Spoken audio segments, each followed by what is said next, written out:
Okay, so welcome back to the Escape Velocity 12-hour stream. And tonight we are going to be playing the Elite Encounters RPG, Dave's RPG, but in a slight break from tradition. I'm going to be running the game and Dave is going to be playing it. And poor Cow, I've realised that you've been slightly missed out of the communication loop. Yes. I think I miscounted. I think when I was sending emails to people, I miscounted how many emails I'd sent, and I didn't email you about it. So hopefully you have a character sheet for me. I do. Do you need it? I may even send you something else, but let me see your character sheet first because it'll depend. Ben's saying he can't invite himself back into the Skype call. Let's get Ben back in here. There we go. I think he's desperately trying to contact me on all kinds of different channels. So hopefully he'll be back. How are you sending me that character sheet, Grant? How would you like it? I've got all the others in my email, but to be honest, I've got the chat thing open, so I need to just remember where I've put all these character sheets. So I've got one for Dave. And I've got one for Ben, and I've got one for Darren. For Darren, excellent. Boris. So we have Boris, Kuthak, and where's the other one gone?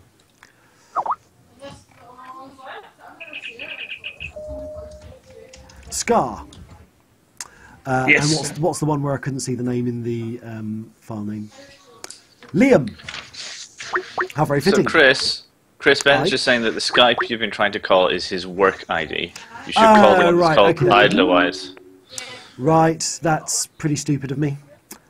I thought so too. Yeah, sorry, which one should I be calling? Idlewise. There we go. Jarvis is calling the wrong me, isn't he? Oh, you're in, are you? Yeah. Awesome. I'm in now. Don't worry about it. Sorry about that. Cheers, Dave. Okay, so I'm just bringing up character sheets here. So I can sort of see what I'm doing. Does Windows still do... You used to be able to, in earlier versions of Windows, you could right-click tasks and sort of get them to stack nicely side by side. I don't think Windows 7 does that. Grant, are you typing your character sheet into the Skype chat? I am. I don't want to see that shit. That's naughty. You type that to God. That just means if anyone else says anything, I'm going to completely lose track. Oh, sorry. What's the easiest way to send it to you? Then I can do it. It's fine because if you've not done it, then it's going to be probably a bit awkward to edit a PDF and send it over. I need to see your just traits and things just for reference, so that I can see what sorts of things are going on with you. It's fine. It's no problem. Keep sending me stuff in Skype chat, and I will copy and paste it into this text window so that I have it for reference. And I'm not going to worry unless people love tonight's game so much they want me to continue it as a campaign. I'm not going to worry too much about leveling up people's experience, because this is sort of a one-off. But the whole point of RPGs is to get experience. Are you farming? Are you going to farm my game? Yeah. I'm gonna find like one meteor or something to just keep doing one repetitive activity on that until my experience is max and until I'm elite level on that one particular trait. Yeah, it sounds... One of the things I've been talking about for a long time with the Elite Encounters RPG, there's a part of me that's really interested in actually getting a group together and playing it as if it's Elite. And actually just kind of getting the player party to like take on jobs and just ship cargo around and just kind of see what happens and how rich they can end up. And I can't decide whether that would be valuable or not. Probably not till I've actually tried it. Have you tried it at all, Dave? I haven't actually, no. I think the only person that really has, I would say, is Darren, because he's done some exploration type stuff in the actual RPG context. Oh, cool. When did you do it? Although it was interesting and it was fun, I think people found it a bit boring. No offence. It's not my fault that your character is so shite in the game, Dave. Yeah, so I did a scenario based on kind of characters signing up on a bulletin board for an exploration mission, and with a pre-designed mission, but with the format set up so that you can carry on with multiple encounters, like multiple scenarios based on this setup. Yeah. And it's up to the characters how they want to take that forward. Yeah. I think what I'm quite interested in is I think it's interesting about it because of the way Elite Dangerous is obviously based around kind of money and resources. I think what I'm talking about really is not necessarily playing it the way you play Elite Dangerous, but actually maybe playing it much more like the way you'd play something like Dungeons and Dragons, where all your resources that you have are actually based on missions that you take on and money that you get paid. Whereas I think because my background, it's more interesting for me because I've played a lot of the Doctor Who RPG, and of course with the Doctor Who RPG you don't really worry about resources because every time you return to the TARDIS there's just like an infinite universe with everything you could possibly need in it, so no one really worries about kit or anything like that because it's like, oh, we need that, oh, let's just fabricate it in the TARDIS, it'll be fine. So yes, people may have noticed watching on the stream that Elite is looking very still. That's because we are not in Elite. We are in Roll20, which is a sort of what's the best way of describing it? A sort of collaborative role-playing tabletop environment. Does that sound good, or is that overselling it? I think it's just a virtual tabletop, is it not? Just, yeah, absolutely. So you guys can all see kind of what I'm displaying, and the people watching can see what we're displaying, and hopefully this will all make some sense. Okay, let me just see if Grant's finished typing his character into the chat window. Best character role ever. Yes, and people can draw on the screen as well, and people who are not me, so you know, do brilliant. That is what this game needs more of. We used to use Roll20 to play D&D a bit, and I would draw thought bubbles over the other players' character avatars, particularly when they were standing next to like a giant 3-foot-tall monster that was who'd rolled the highest initiative. I'd put like a thought bubble next to the magic user, just saying like, "Oh shit." Okay, so Grant, what I haven't sort of got from you is I've got your stats. Do you have a kind of character background for me? Do you have a sort of theme of what your character is like? Yeah. That may depend on the next thing I say to you. Say. Okay, right. Let me just hammer that in quickly. Then I'll mute it so you don't get on my keyboard hammering. Okay, awesome. It's really in depth. Okay. Yeah, you're going to be that hooker clown I was talking about. Not again. Please God, not again. Is that your background? Those 3 words? You've got to. Okay. Let me just wrap my brains for a moment. Then I'm going to send you. Okay, so I'm going to send you something, Grant, and this is just for you.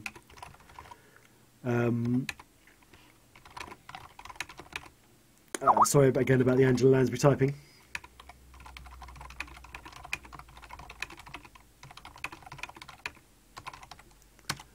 I'm going to stick that there. Okay, so welcome all to. Someone's written no on the game, and I've realised that one of the things that I have forgotten to do in preparation for this RPG is actually decide on which in-game system this station and planet is going to be. So we're going to call this Station, and we're going to call our Rocky Planetoid. But you guys have all kind of met together on this space station. Let's say you're in the bar because that's nice and that's nice and original. And basically, you Ben, I think it is. Ben, your character's assembled this crew, haven't you? Is that what I said to you? Yeah, I think I've assembled the crew. Okay. I've got an email from here saying, "Hi Ben, this is just for you. Don't." Sorry, don't. Oh right, you don't want to read that out. Okay, yes.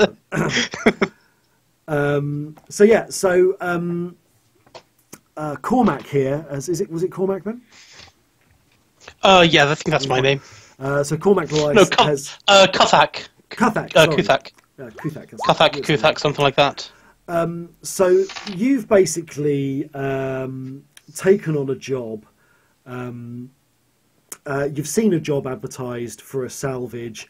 It was a little bit sort of cloak and dagger. There wasn't a message you received through the usual channels, but you did sort of discover this posting of a mission that was looking for somebody reasonably discreet and reasonably disreputable to go and make a bit of a salvage run. And rather than just kind of sending you the details of the mission via the station services as normal, they have requested a rendezvous with you at station. And they've also sort of they've outlined a little bit of what will be required of you, and so you've realised that in order to complete this mission, you're going to need a bit of a crew. Right. Are we meeting them at Bar in Station? Your Bar in Station. You're all coalescing. So you've all travelled here via your own kind of means and ships,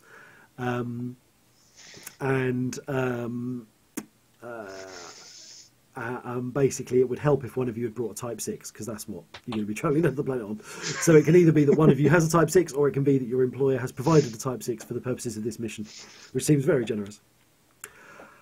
But you've realised, Kuthak, that you're going to need more help with this mission. You can't just take it on yourself. So you have put out your own feelers for a crew to come and join you on this particular salvage mission. And you have recruited, with your best intentions, Scar, the from Grant's description of the character, the incredibly bright henchman for hire. So that's Grant is Scar. Yep.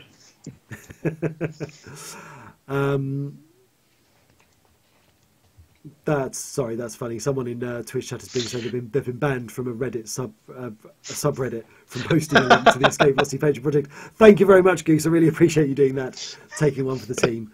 I continue to try and post stuff on Reddit. I still really don't understand it. Anyway, you have also recruited Liam. Hi. Would Mr. Grey be Liam? No. Oh, that was Dave. That was Dave, wasn't it? Yeah. Right. Sorry, Liam. What are you again? Why did I hire you? I can't remember these things. You hired me because I'm a bit of a experienced trader, so I may have some good knowledge of this salvage place, or at least how these places deal with people. And I've got. All right. I have some experience of personal protection as well, just in case things get a bit hairy. Have you had any experience, with people shooting at you and things like that? You're all right in a fight, are you? Yeah, I could consider myself to be. Yeah. Yeah. You got any, imperial leanings or anything like that, by any chance? No, I'm from Tia Nisla. No. Oh, good old Tia Nisla. Yeah, I should have guessed. So Alliance. Yeah, Tia Nisla. There. Alliance through and through. Or is Tia Nisla indie? It is, yeah. It is indie. Okay. Yeah. Well, at least we don't have any. We don't have no publisher. And you have also recruited. I can't actually read what it says. Boris. I'm also a fairly decent pilot. Boris is the name, sir. It's Boris is my name. I'm really, really enthusiastic about this mission, Captain. I really think that I can. Commander to you, sir. Commander, please. I'm very sorry. I'm just so excited. I worship the sublime order of Van Manenstar. This is my first time outside of our home system, and I am learning so very, very much. And it is my delight to help to serve on this wonderful crew. I hope that you all will appreciate my enthusiasm and the enthusiasm I bring from my upbringing, which is. Well, I think we will use your enthusiasm to the full, and let you go through the door first. Can I just punch him? I think it's only fair that we let Boris go through the door first. He's got the enthusiasm. He's excited. He'll be good for this job. Forward. I will take the lead. God's light will lead me through the dark places. That is excellent. I do like shiny things. Please let me hit him. Not yet. Violence, just a little bit. Okay, so at this moment, someone comes into the bar and approaches you that you recognise to be a sort of delivery courier. They're wearing a uniform of a fairly, established courier group that are sort of moving messages around for people, and they just walk up to your group and sort of say, "I've got a message tube. Who wants it?" I'll take it. What's up? Okay. Oh, Scar, can I have a drink, please? Hey, I don't think Give me a drink. I want a drink. Yeah, you can give me a drink. I have some purified carrot juice if you like. No, I want a real drink. I'll go to the bar then. But I'm back in a second. Thank you very much. Okay, Ben. Sorry, what was that thing? I forgot. You had something, did you? Maybe. Yeah, you the courier sort of hands you a metal tube, gets you to swipe your finger on a delivery receipt pad, and buggers off. Basically, he's done his job. So you've got this tube. I try hitting Boris over the head with it. Okay. I don't think that will help with opening it, sir. Ow! Would you like me to try opening it for you, sir? It's not opening. Bang, thwack, bang. Open. I'll take it off him. I've got your drink.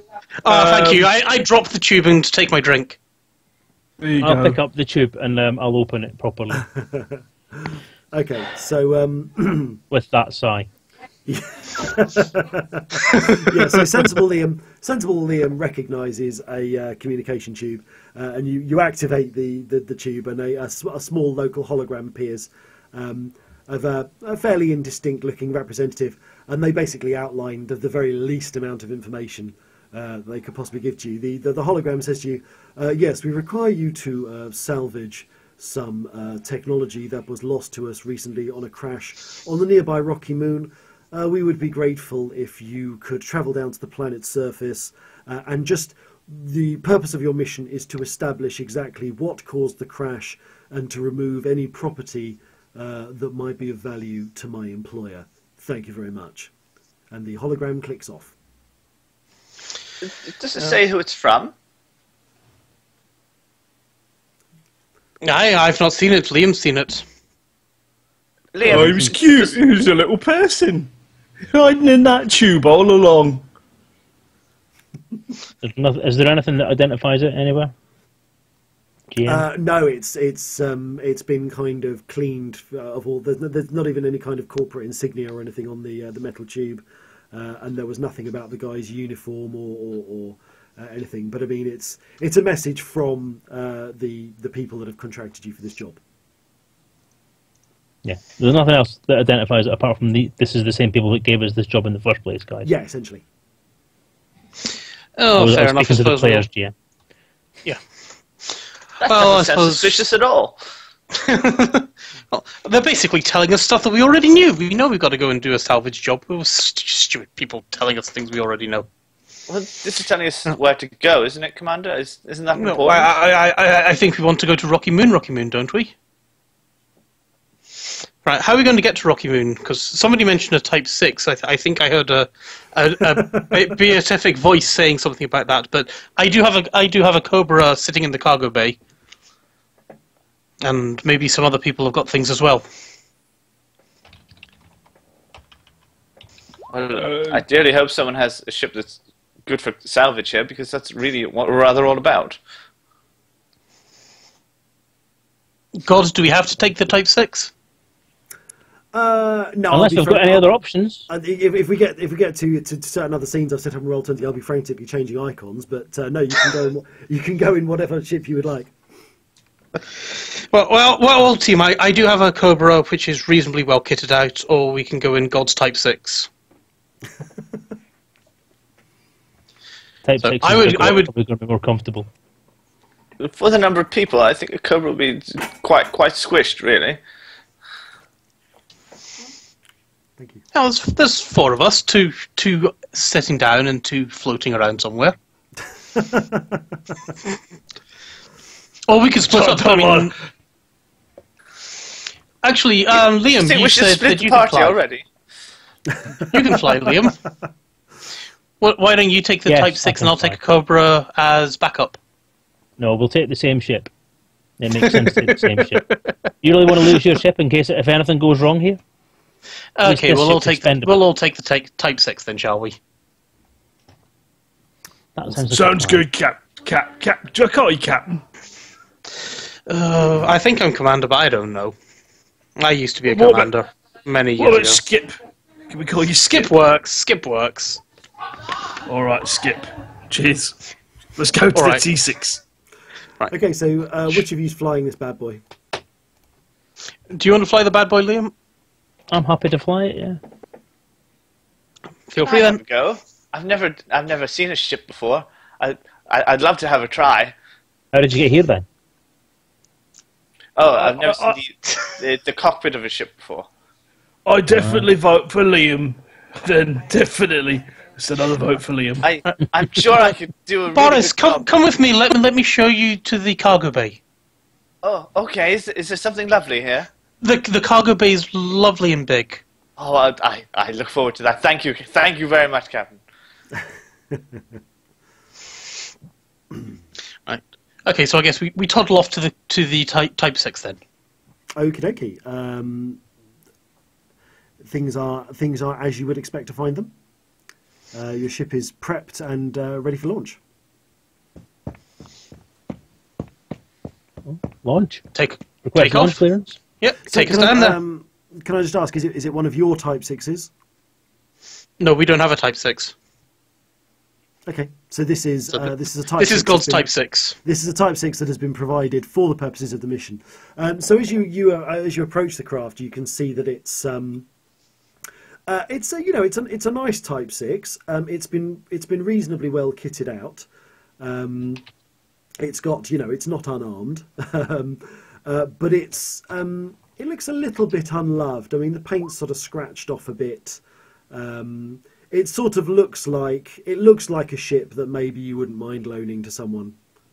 Rather than it's no one's pride and joy. It hasn't been waxed. The paint hasn't been touched up, and whether or not the systems inside match up to what's on the outside, you're certainly not going to. You're certainly not wowed by the presence of this ship and the gift of it for your mission. Hey, Skip. Yeah? It's What's a bit up, Scott? rusty. It is a bit. It is out of character. I love the way your kids rants and bats.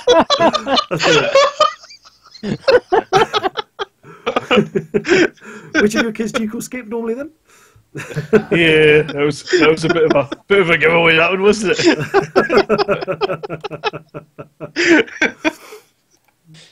I say, looking on an Not her. I was gonna say, ship like this. Oh, I beg your pardon, Boris. Everyone stops at once. Okay, so yeah, what do you guys want to do? do you think I'm not that perhaps convinced by we this should ship. have a little prayer before we enter the ship? No. You pray while we're taking off. Captain. I'll call you Commander now. I think it'll be easier. Commander. Aye. We could let him have a prayer, while we go and get in the ship and take off and leave him. Oh. I'll tie him in the cargo bay, and he can have a pray, and we'll head on down to the planet. I know what you mean. You would tie me up. That would be ever For so your grateful. own safety, purely for your own safety. It's such an effort tying myself before I do the self-flagellation of prayer. If you could help me with that, Captain, that would be delightful. I don't mind. So, Liam, why don't you prep the ship? I'll tie our Boris up here. With pleasure. Yeah. A bit carry tighter right on. there, Captain. A bit tighter. I'll be in the yes. cockpit. Thanks, Darren. I managed to spit out my coffee. Oh, that's nice. Chris, are you reading the chat? Am I what? Am I reading the chat? I was. Yeah. Oh, Is that I might not be up to date with the scroll. Ah! An invader on Scar's stream. Oh, sorry. That was We're getting interdicted! Sorry, do you know what? Roll20's chat thing was? I didn't realise anyone had typed anything. Let me. Amateur. Yeah. Okie dokie. Hey, how'd you open this door? Hold on, give it a hit. Okay, so you've done some practice rolls there. You're asking me questions about stuff I may or may not have received. Hang on a minute. What's he said? You asked me if I've read this email you sent me. You sent it to me. I've been doing the stream, so I've not read anything. You got my character sheet, so you must have got the email. Yeah, I just opened the email and saved the attachment. I didn't read the email. I see, okay. Oh, right, okay. Yeah. Well, that's that's fair. Okay, enough. It's a case of if you want to trade up, or whether you want to take what's already there. In terms of the ship, in terms of your ship background. No, the Type 6 is fine. Okay, it's cool. Alrighty then. So, are you guys? What are you guys doing? Liam is We're gonna go prepping. on. I'm tying Darren up, and Scar is hitting himself or something like that, I think. I'm just trying to get the door open.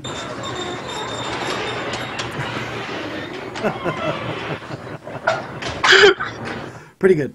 It's open. Hey! Brilliant. Right, I leave Liam. Darren tied up. Okay. I check leave the fire Boris tied up, systems. sorry. So, what was that? I'll leave Boris tied up in the cargo bay and going up to the cockpit. Okay. Let's get Liam to do the system check, see as he knows what he's doing. I'm doing all the system checks, getting everything ready, checking the ship's cargo bays, checking everything's intact, checking what we've got fitted to it, checking out what weapons we have in case we need them. Yep, you have. Let me remind myself. Where's the Type 9 gone? Sorry, the Type 6. We're in Type 6. Yeah, the Type 6, which has one small hardpoint, if I remember rightly.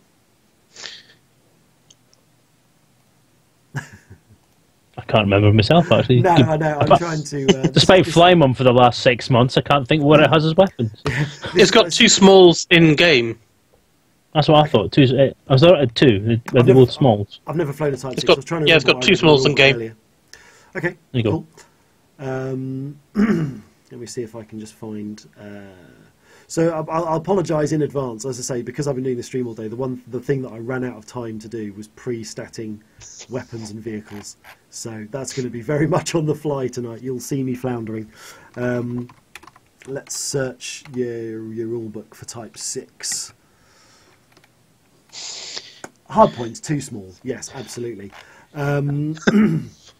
So you can't put a turret on a small hardpoint, can you? Yes, you can. You can. You can, Okay. yeah. That's what I was hoping for. So the Type 6 has two small turrets on it. Yeah. Well, pulse lasers or something. Well, there'll be class 1 what? There'll be an energy weapon of some sort. Pulse lasers. Yeah. Class 1 pulse laser turreted. Okay. Yeah. Okay, let me write that down in case I forget. Times 2. Huzzah. Okay. So that's your ship setup. You have shields. Good. Bonus.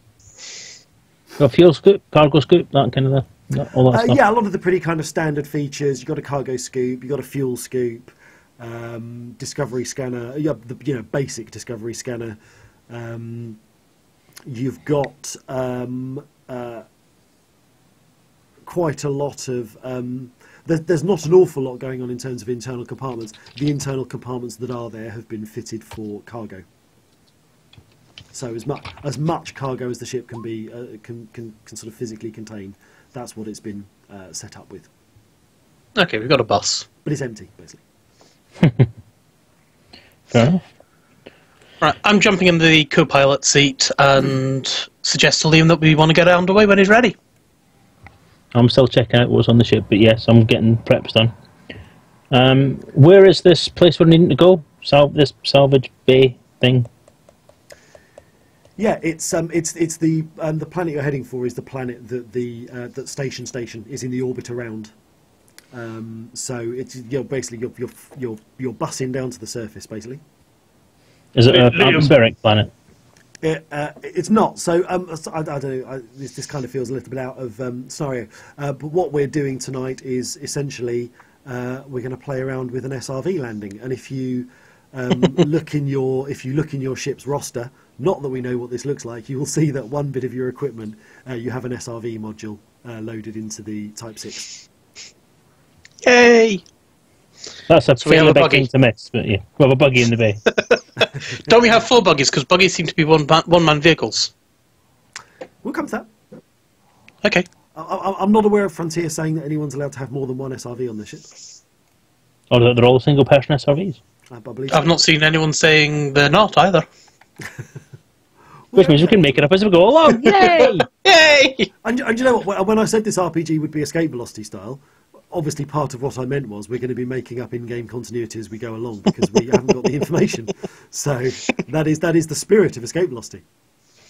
That's going in the long line of 5 GMs who have played this game. Okay. Right, okay. I'm happy with that then. Right, I'll ask for docking clearance and get us out of here. Okie dokie. Can you just give me an initial piloting roll? Oh, yep, hang on. Let's see how well this takeoff goes.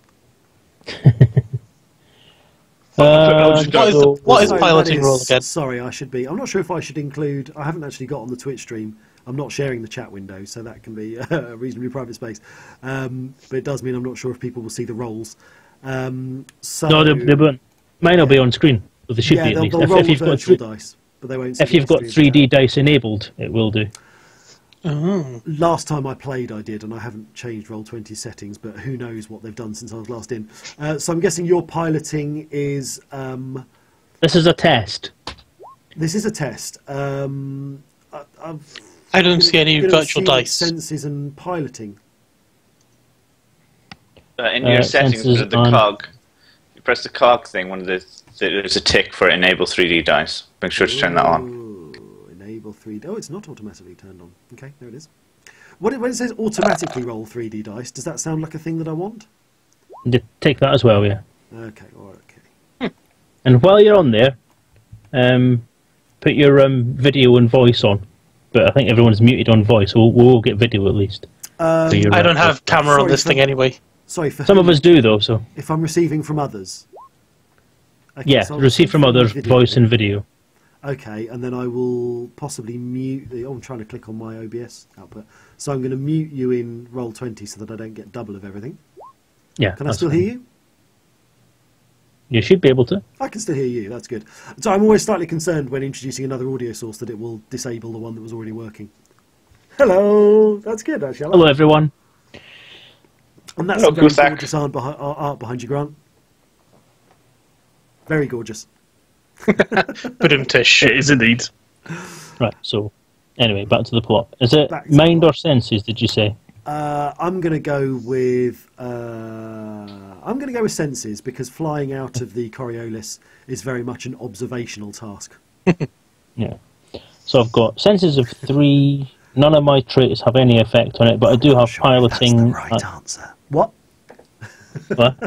I said I'm not sure if that's the right answer, but that's what I'm going with. Okay, so yeah, It's you've got very flexible. yeah, So I've got piloting with 1 hex, so that'll be 4. 4. Yeah, absolutely. Back to the chat. / roll 4d6. Get ready for dice, people. Whoa, look at that. Yay! Okay. Yeah, that was crap. Bit wasn't it? juddery. on your way out of taking off, you thrust up from the landing pad, and you don't notice the Type 9 that was already taking off from the pad behind you. So you clip that slightly with the back of the Type 6 on the way out, and as you're flying out, you manage to scrape a bit of the paintwork off the top side through the hatch as well. So, Blimmin' heck, Liam, I thought you said that you had experience flying these things. Sorry, I'd got used to a Huey. Huey! What is this, Star Trek The Voyage Home or something? Indeed, well done. well, yeah, but do you know what? I was racking my brains there, thinking, I know what that's from. I know what that's from. Brilliant. Okay, so you clear the Coriolis with some mostly damage to your pride on the way out of the station. Bye, Grant. That was a little bit of warm-up takeoff. So you are heading towards the planet. And obviously you need to make a planetary approach and a landing. That doesn't bode well, does it? Are we there I'm yet? standing by on the co-pilot seat just in case. Yeah, okay. Let's try that again with both Can I hands on help the at all? shall we? I've finished with my self-flagellation. I'm You're still very tied up, happy we to can't help. hear you. I You're managed to tied up get in the out. cargo bay. I got out of there through the blood made it all slippery, I'm afraid. But yeah, I'm finished with my daily whipping. Can I help with anyone? Get back in the cargo bay. Okay, I'll keep the cargo bay secure, Commander. Just- but I'll yes, make I'll sure that's stay safe. in radio contact if you need me. I'm right there if you need me. Liam, can you turn off the radios, please?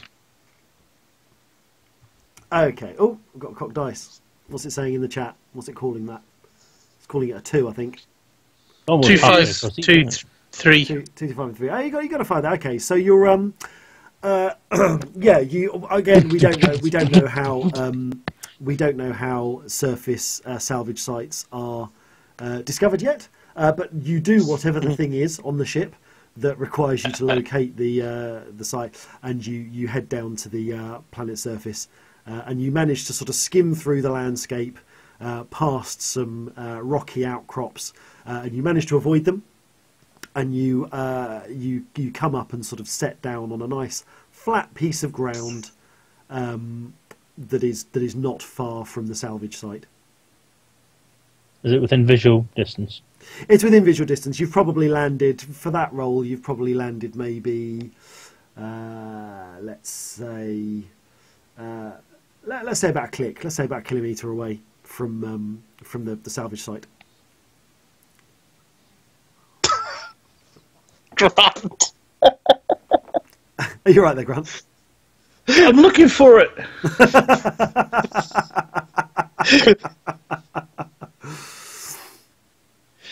Brilliant. Okay. Mr. Scott, you seem to be facing away from the cockpit window. You might have some luck if you turn around. How do you know that from the cargo bay? I That's have a so screen dark. down here. I'm sort You of bloody sorting don't. comms. Okay. That's much better. Right, so we've got it within visual range. Now we need to make our way to that base. Yes. Okay. Right. I Bagsy drive the SRV. No. I've never seen one of these things before. Okay. We don't really have much technology on Van Man and Star. Do you have any weapons or anything like that, Boris, by any chance? I have my whip and a paddle as well. Yeah. Oh, you've got a paddle. Excellent. That's a point, actually. Are there any weapons on the ship anywhere? Yeah, I was going to say about that. There are a set of sidearms for you. All again, do you know what? I tell you, I'll put this on you, Dave. You know what this rulebook really needs is a set of like pre-rolled weapons that you can just pull off a screen, because I have not actually prepped what the weapons are. There are a bunch. Oh, are there? Oy. Yeah. Yeah, one of the files. There's a Ooh. There's a file called Commodities and Goods, and there's a whole Commodities and section on Goods? weapons and armor. That's the one I had. My beautiful assistant's told you everything I need to tell you. So Yeah, I pulled all this off for my character yesterday, Dave, Chris. Yeah, we all read the rules. I don't know about you. Just GM. It's always a good thing when the GM reads the rules, isn't I've it? had a he's ridiculous- been busy. You- He's you got a not- stream to organise. He's got people to line up that don't turn up on time. This is It's true. a busy job. You would not So- believe how Malone. much time I spent searching for scripts that I have now Page. been handed and have forgotten to auction over the course of the stream. Page 19 of page 19 of the commodities file has all the weapons. Well, it doesn't have all of them. It's weird. That's melee weapons, and then page 20 has guns and things. Okay, let's look at energy weapons because I don't want to be confused. Page 23 for energy weapons. Yeah, hybrid pistol sounds good. What does that do? Pistol. That gives you both a shock pew pew and a Bernie pew pew. Nice. That's what you guys have got going on, and that has like a clip and a spare with each pistol. I'm just going to stay with my whip and my paddle, if that's okay. It's not really within my religion to be using these sorts of technological weapons. I really do quite object, and I would encourage all of you to really think about what God would think of you using these things. Boris. Yes, Liam? Silence is Oh, golden. okay. If that is what God wishes. Allah loves silence. If I want Boris to die, which end do I point at him? Mr. Scar, sir, I really would ask you to please stop pointing that pistol at yourself. It's not going to help you. How do you know? How do you know that, Boris? If you're not used to guns, I have seen them Ah, used answer in that one, Boris, yeah. action adventure movie plays.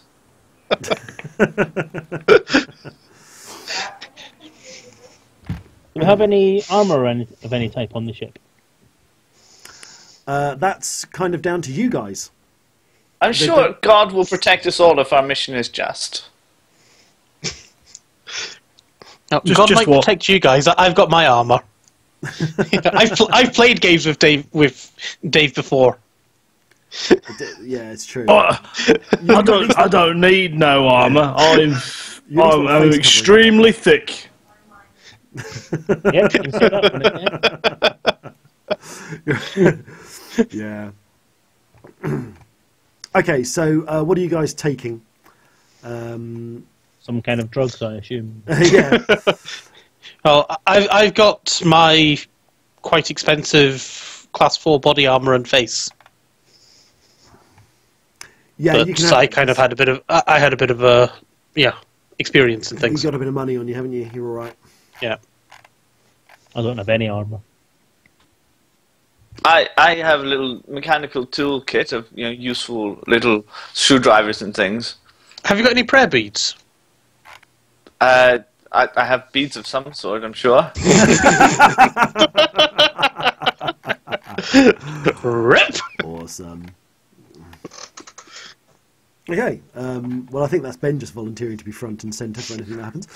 No. Boris has already volunteered. I am happy to bring God's light to this planet. Okay. And I'm insisting that Boris has this opportunity. That is so kind of you. Thank you. Anything, I don't mind. Anything? Would you like to join me in my prayer session next time? Apart from that. I have some leaflets to help you learn about God if you're interested. Yeah. So one of the other things that you guys notice is that there is in the kind of SRV bay there is one SRV and there is a set of EVA suits. There's 6 EVA suits. They obviously didn't know how many people were going to be coming. And I assume this SRV is big enough for 4 people, or is it big enough for 1? Nope, it's a one-person SRV. I'm just going to check this suit because I'm not driving and I want to make sure there's no holes in it. So, Boris, when are you getting the suit? Will God not protect me from the whatever things we will encounter? What total You can find out if you want. Is How not much do you- total vacuum part of the face of God? How much do you trust your God? Is your God going to be paying attention when you need him most? God gives us what we take ourselves. If you Well, want I'm to perfectly try, willing to try you it. can try it. I'm not going to stop Well, you there, Boris. Yeah. I think the problem you're going to have is the taking of the breath. Ah, that is a good point, Mr. Scar, sir. Yeah, and that's from Scar. I mean, you know. Breath is a God-given gift, and I should respect that. Breathing good. But if God, breathing if it's a God-given bad. gift, He's not going to stop giving it to you, surely. So maybe you can just go out there. Skip, could I just maybe point out that I know I'm not very good with numbers, but I think when we're going to do something where we need people, having more people than we started with would be good. Having less people than we started with would be bad. Can you guys Maybe. give me- Okay, so hang on. Before I ask for that, who's going where? I'm going to wear a suit. I'm putting it forward Boris while they're all suits. having this silly Liam, conversation. Liam, do you want the suit or do you want the SRV? I'm happy to, well, if I'm driving the SRV, I'm quite happy to do that, but I'm taking a suit as well. Well, yeah. That's up to you. You can have the Quite SRV or happy to not. drive the SRV. Yep, I'll drive the SRV then.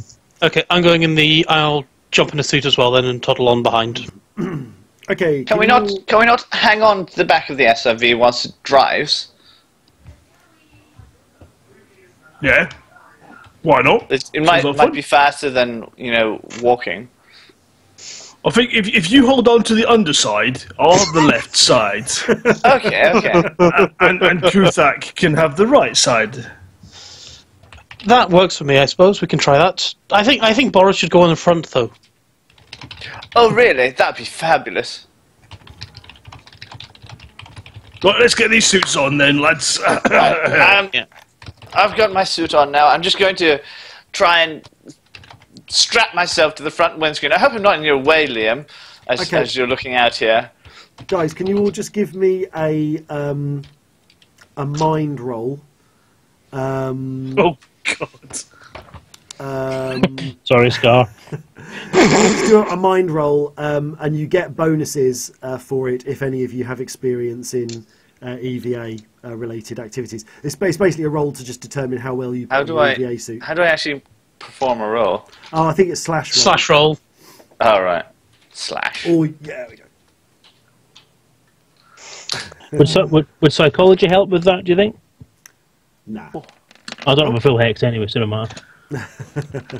Just out of interest, 2 my 5s and a 4. negative mind, my negative common sense, would I lose the one that I've got in mind?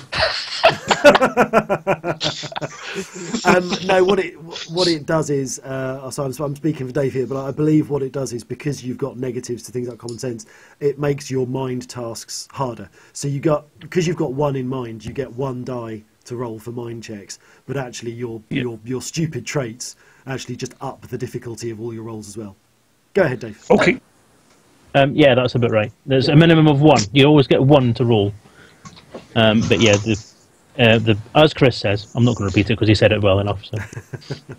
Mr. Kuthak, sir, do you think you should give Scar a little help with his suit? He seems to be trying to put his foot into the helmet. Actually, Scar got the same roll as me, depending on how Chris is doing it. So Scar's doing all right. Mm-hmm.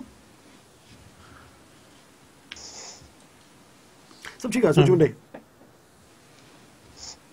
Oh, Scar got into his thing okay, so he rolled a 4. Well, I'm assuming Scar that's got a 4. pass. No, because if he's got negatives onto his roll, he gets 1 dice. Anything that brings it below 1 would be added onto the difficulty.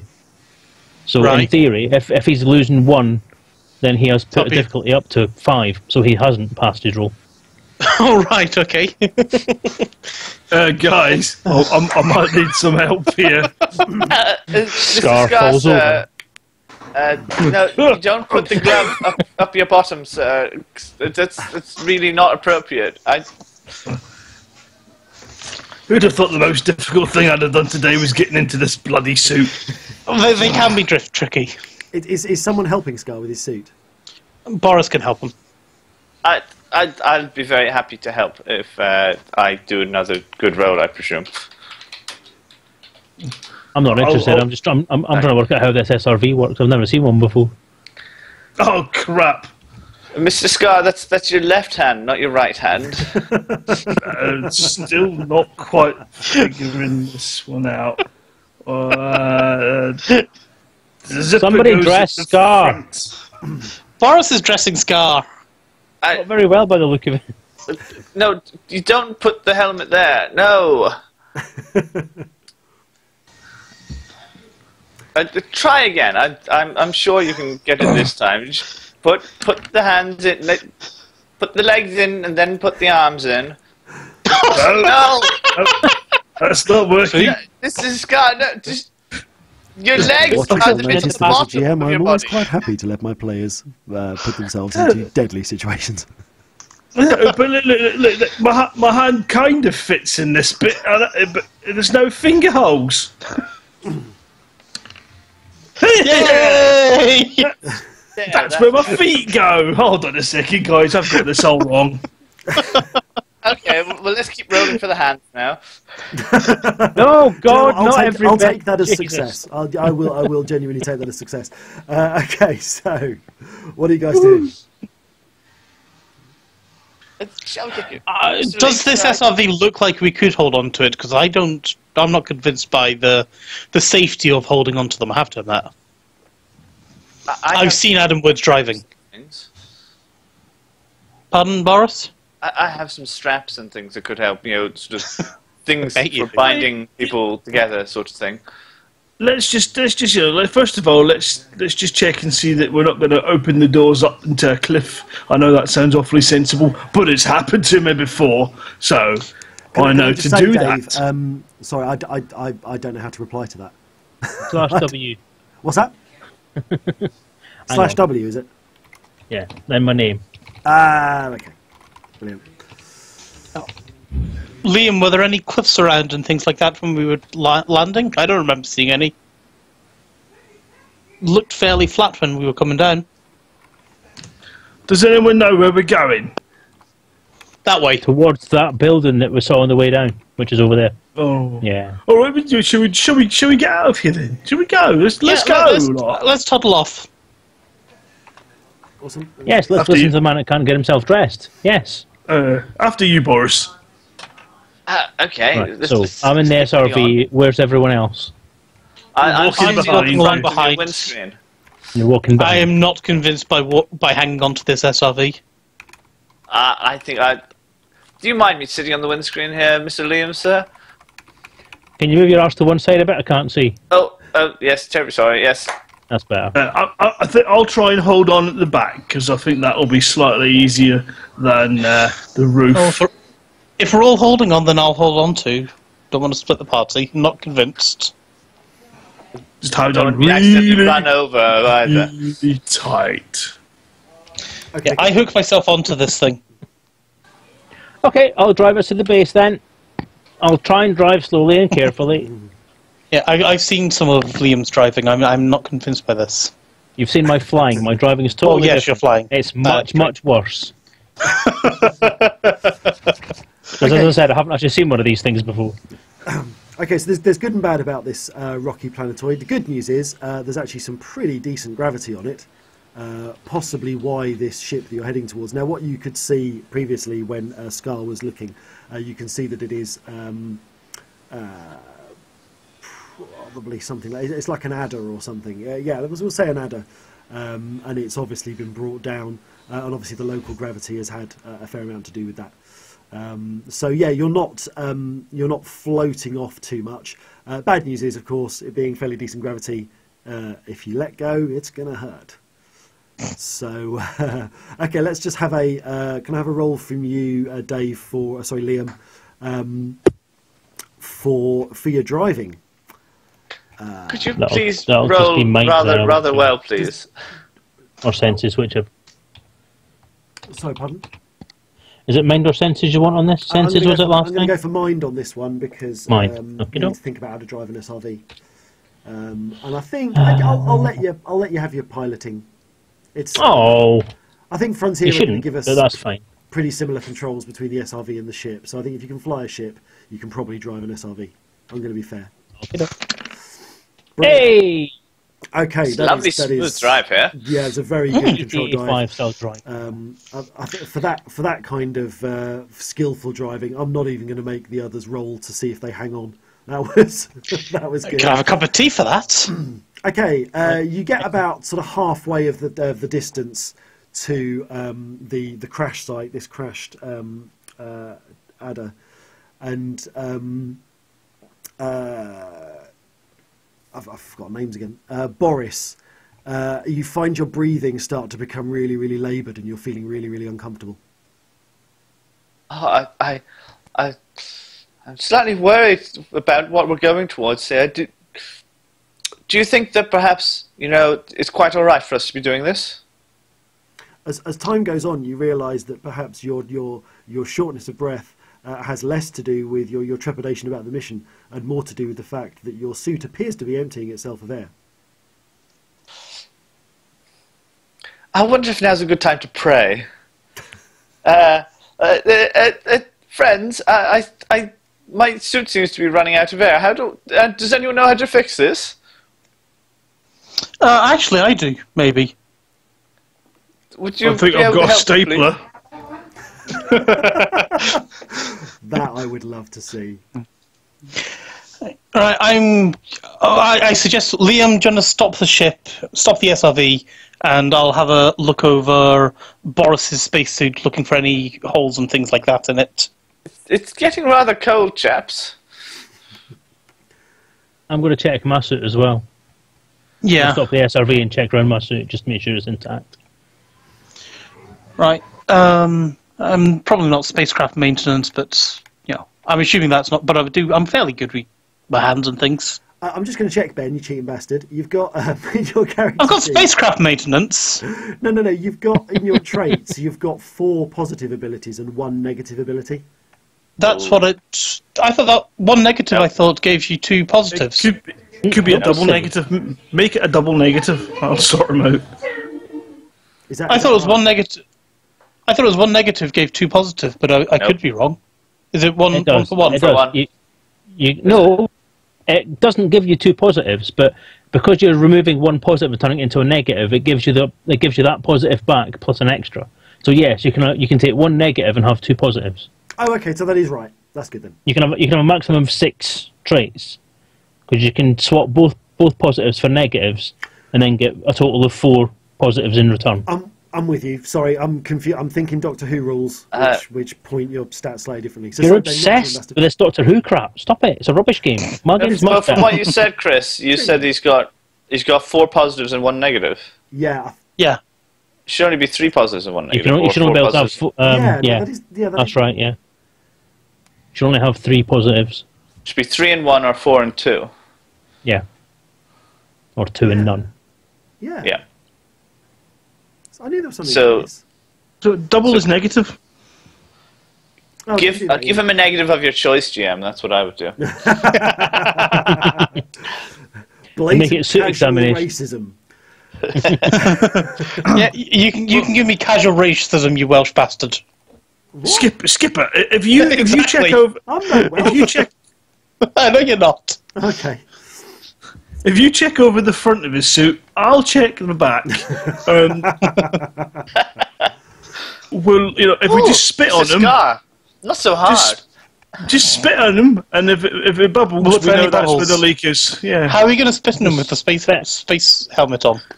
I hadn't figured that one out yet. Scar spits and there's spit all over the inside of his window. oh, bloody hell. Can't wipe it off either. That didn't work. Okay, seriously, someone fixing his suit. Yes. We're trying to. We're looking at it. We're trying to find the leak. I'm looking at him. Okie dokie. What have you got? Okay, so it's a basic mind roll for you. Obviously, it's a very difficult task because you are in your own EVA suit, and it is not an ideal situation.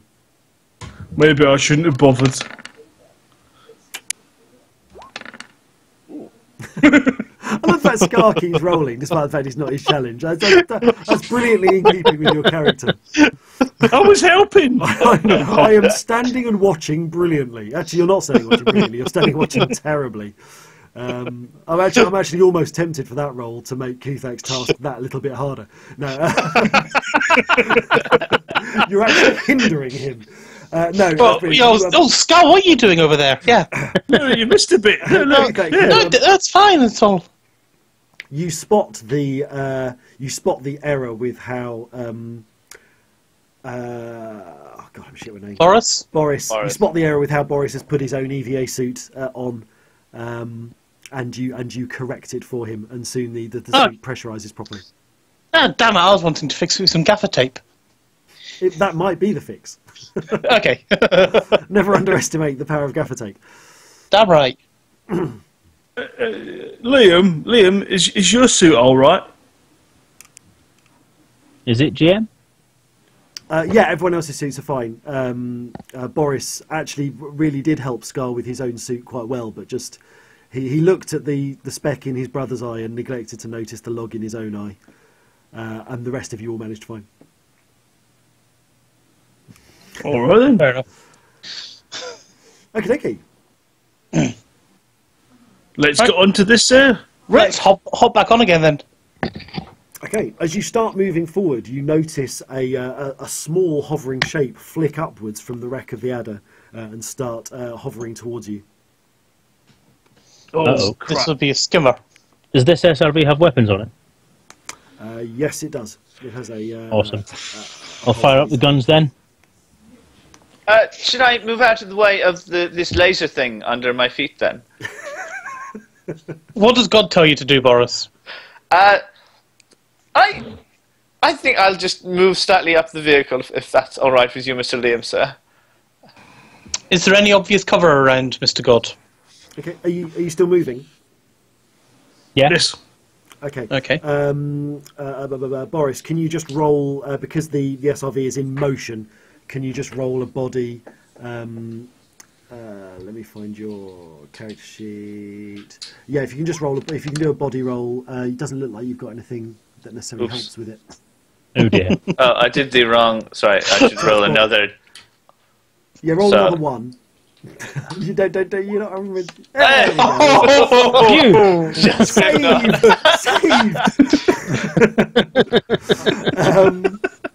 Okay, brilliant. So you managed to edge around the moving SRV, and in a very nimble action, you managed to sort of skirt your way around and sit behind the gun that you'd perched yourself on.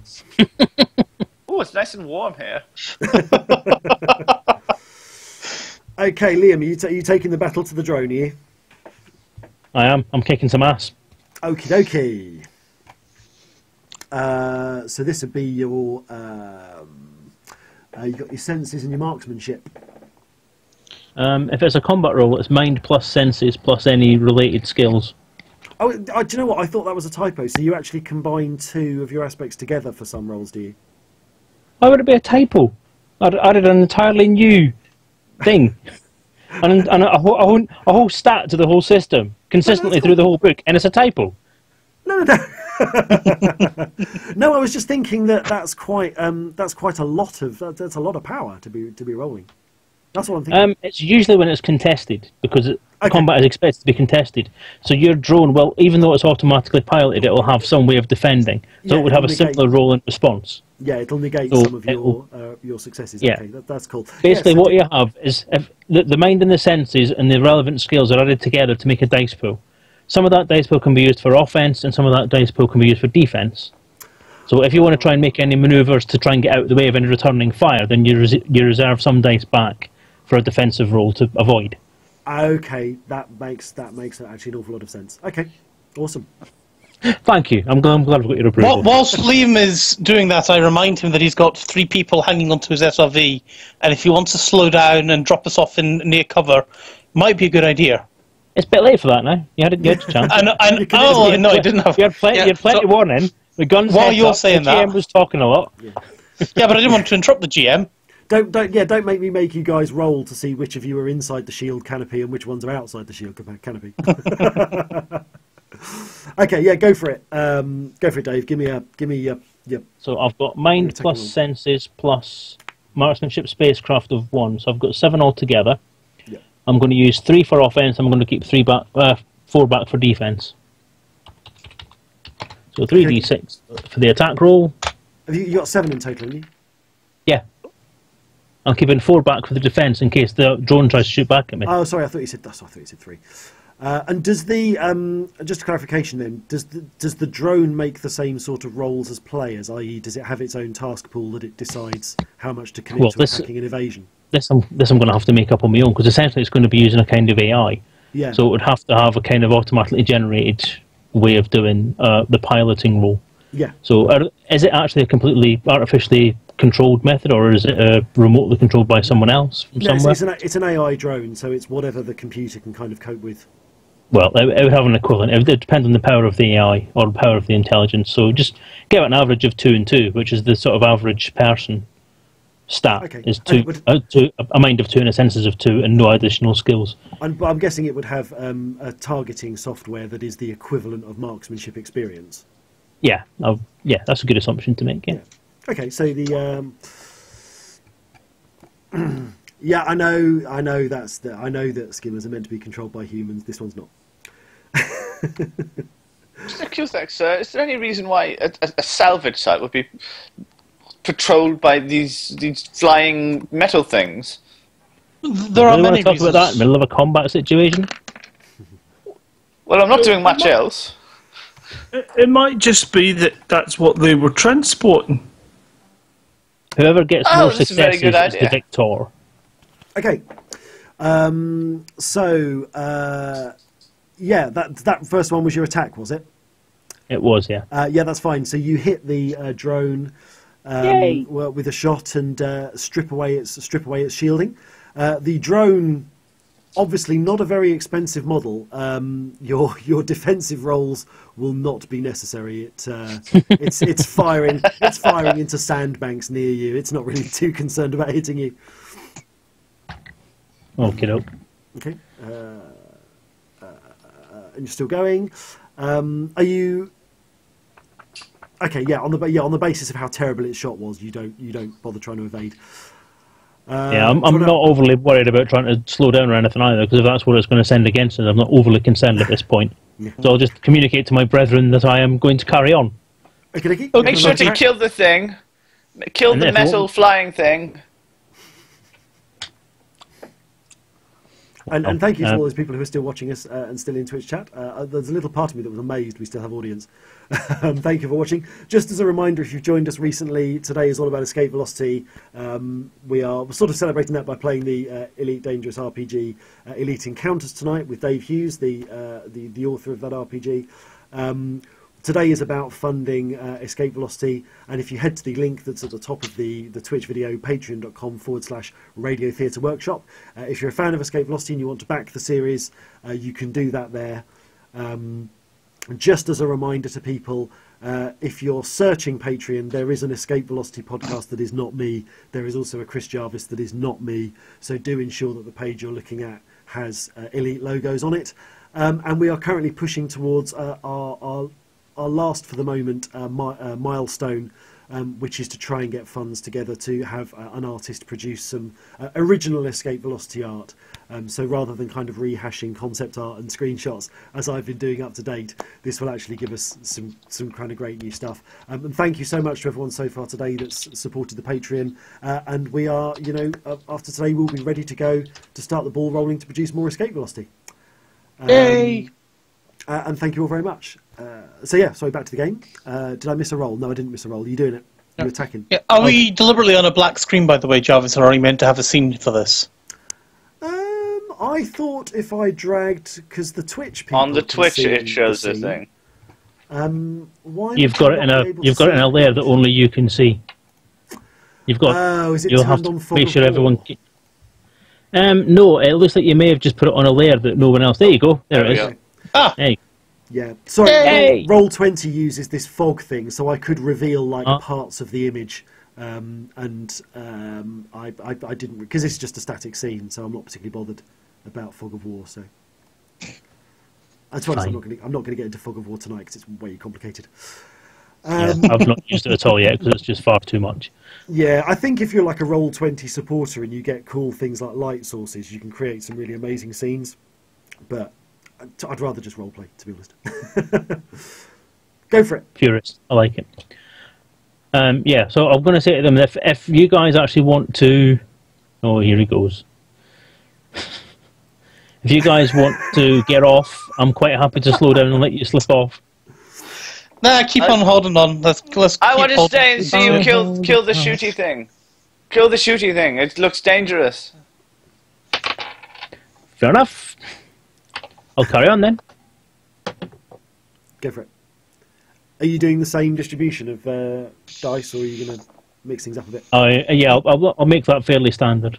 Do skimmers have power balancing and things like that? Is it worth considering upping power to guns or shields or anything? We don't know enough about that.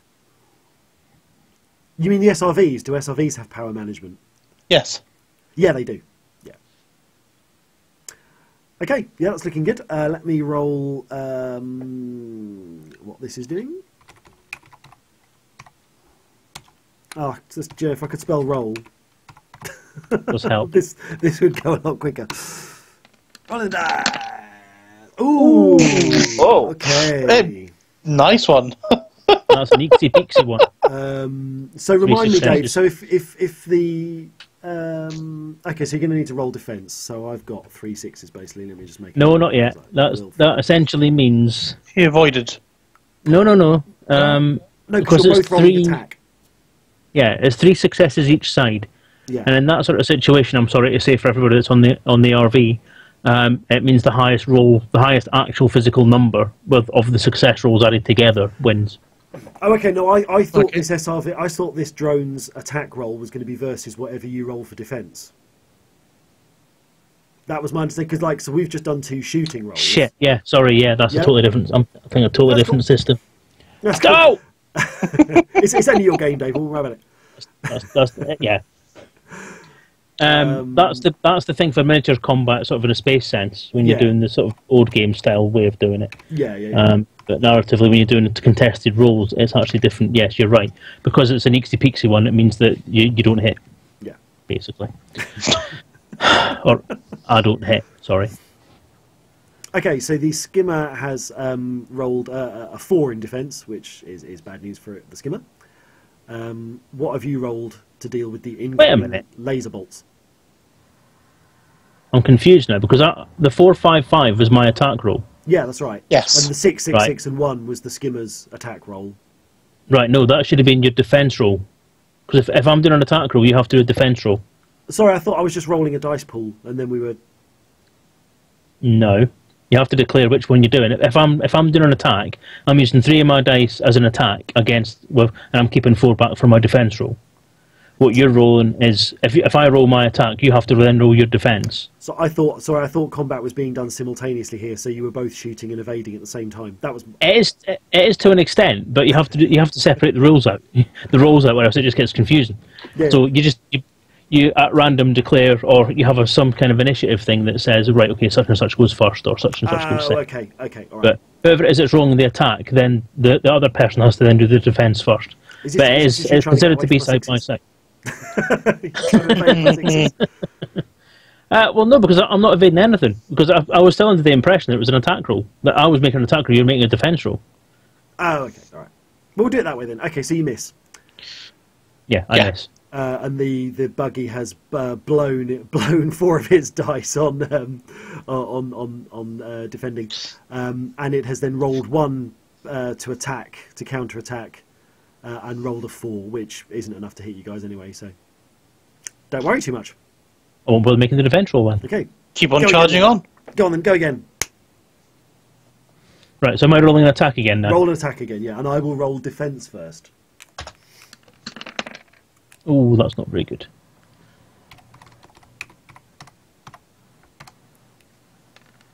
Oh, okay, and that misses. Yep, that's fine. Yep.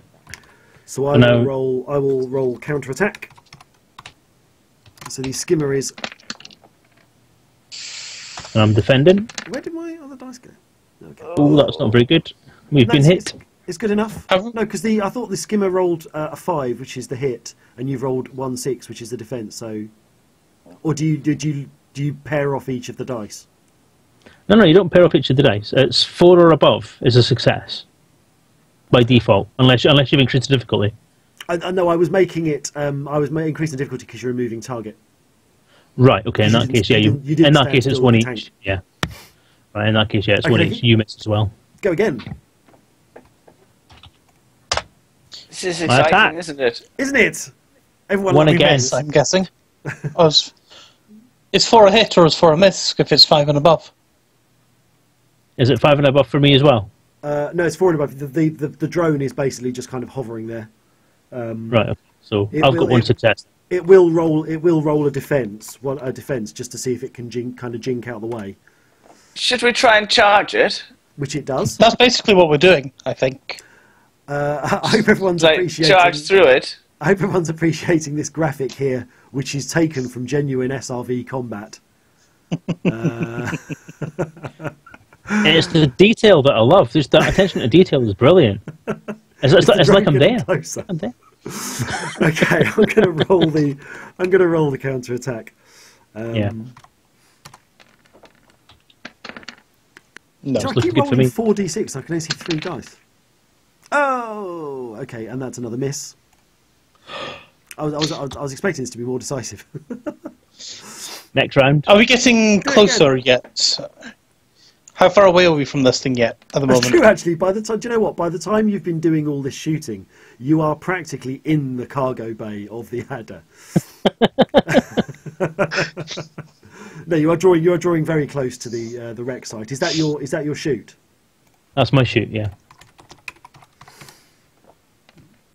Yay! Yay! You blast the skimmer into tiny pieces, and it showers down to the dust around you with silent thuds, or possibly noisy thuds, depending on how much sound Frontier give us for planet surfaces.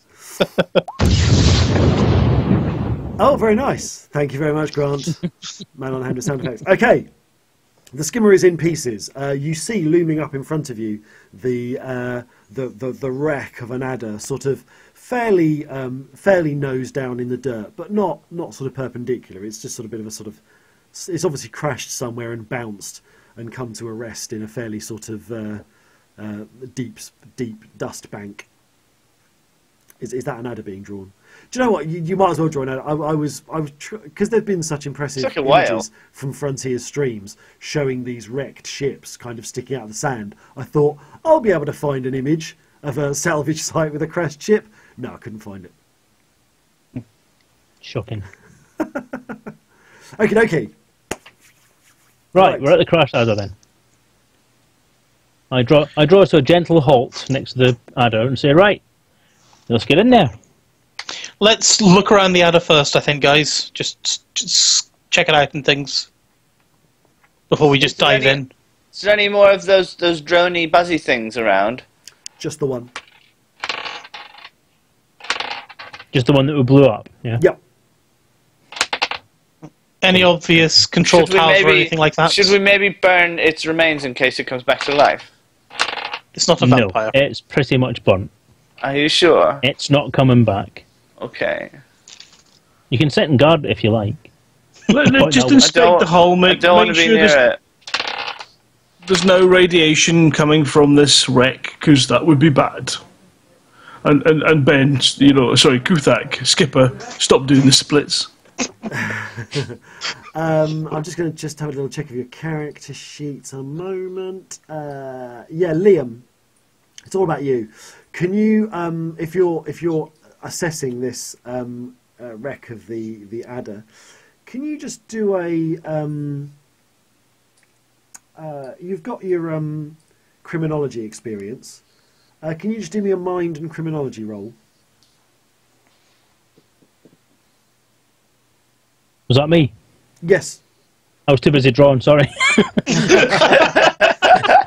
If you can just do mind and criminology, let me see if anybody else... Mind and criminology. Mind, 3, criminology. Yep, I've got hex, so that's 4d6. Rat-tat-tat. Okay, that's pretty You good. look like you're thinking very hard. you have a look at the crashed adder as well as obviously the damage of the crash. You're pretty sure from your kind of background and knowledge that there are kind of hand weapon exit wounds, sort of holes around the. There's obviously been gunfire inside the ship, which has, in some instances, blasted through some of the more damaged parts of the armour. Although you can also see that the kind of auto mechanisms have worked enough to sort of seal up the breaches, but there are definite gunfire exit wounds on the hull of the adder. Right, laser or projectile? Projectile. They're pretty big. They're pretty big holes that have been punched. Okay. Right, okay, so we've got guys, we've got weapon holes from the inside on the hull here. So there was a gunfight inside. Is the hull open to space or is it sealed still? I mean, from here it looks as though certainly those holes have been fixed by the sort of, the auto repair. Yeah, like an auto repair system. But you'd have to actually get a reading on the ship itself to determine the atmosphere. I'm kind of assuming that in Elite, when you kind of come up to the exterior hatch of a ship, that there is some sort of panel that shows you what the internal atmosphere is like. Is that a fair assumption? I don't know. It is now. Yeah, it's Let's just say it is. It's canon. It's official. Yeah. If you're a game, Liam, Chris, would it take a lot of power to punch through a ship's armour in a gun, or would most weapons do that? Who are you asking? I'm asking Liam that, seeing as Liam's the one who discovered this. Awesome. I would think it's not something that would normally happen. Depending on Abnormal to me. if it's a high power weapon, it would usually go through quite well. I can't see a hand weapon would punch through a ship's armour like that. I just chip in and say that obviously this is the ship has obviously been in a bit of a scrape along the planet's surface. So what you're seeing is a lot of the exterior armour has actually been like shredded down, and it's probably wafer thin in places. Right. Well, in that case, yeah, hand weapons could do that then. Okie dokie. So we're not dealing with some kind of super weapons or anything like that. No, this is just hand to hand weaponry. This is me. When do I write super weapons into into scenarios? We don't know. Well, I've never roleplayed with you before, Chris. Awesome. You could be an evil gem, but a nice writer. This is also true. I like to think I'm a bit both. Okay. And so modest as well. Yeah. Okay. Right. Well, weapons at the ready then. If we're going to go inside, we should be armed. We'll get ready for anybody being in there who could. I have my whip. You can do your thing. Oh, lovely. Scar on point. I have some leaflets I can hand out to people. Yeah, point me in the right direction. I'm at the right-hand side of the airlock. Liam, you go to the left. Boris can stand right in front, and Scar can go wherever he wants to. I'm ready. Grand volume. Jesus, that's loud. Ow! Sorry, it's really hard to tell. Oh, is it Chris is doing that? It's Chris doing it. I thought it was Grant. Just a vicious slur. Right, come on, Sorry, guys. Grant. Let's get in this shit. Boris, open the door. Oh, yes, I'm opening it now. Where's the button? The big red thing. I'm going to push the big red thing. Okay, the hatch on the adder hisses open, and the entry door down to the what's the word airlock is open. Okay. I'm guessing we all go in the airlock. What do you want to do? Airlock is big enough for all of us? I'm going to step in. Are you, Liam, are you still in the SRV? No, I'm out there, SRV. I'm with him now. Just checking. Okay, so you're all in the airlock? Oh, yep. Okay. Yep, Come on, following Scott. Boris. Airlock door closes behind you and cycles air into the airlock chamber and automatically unlocks the inner door.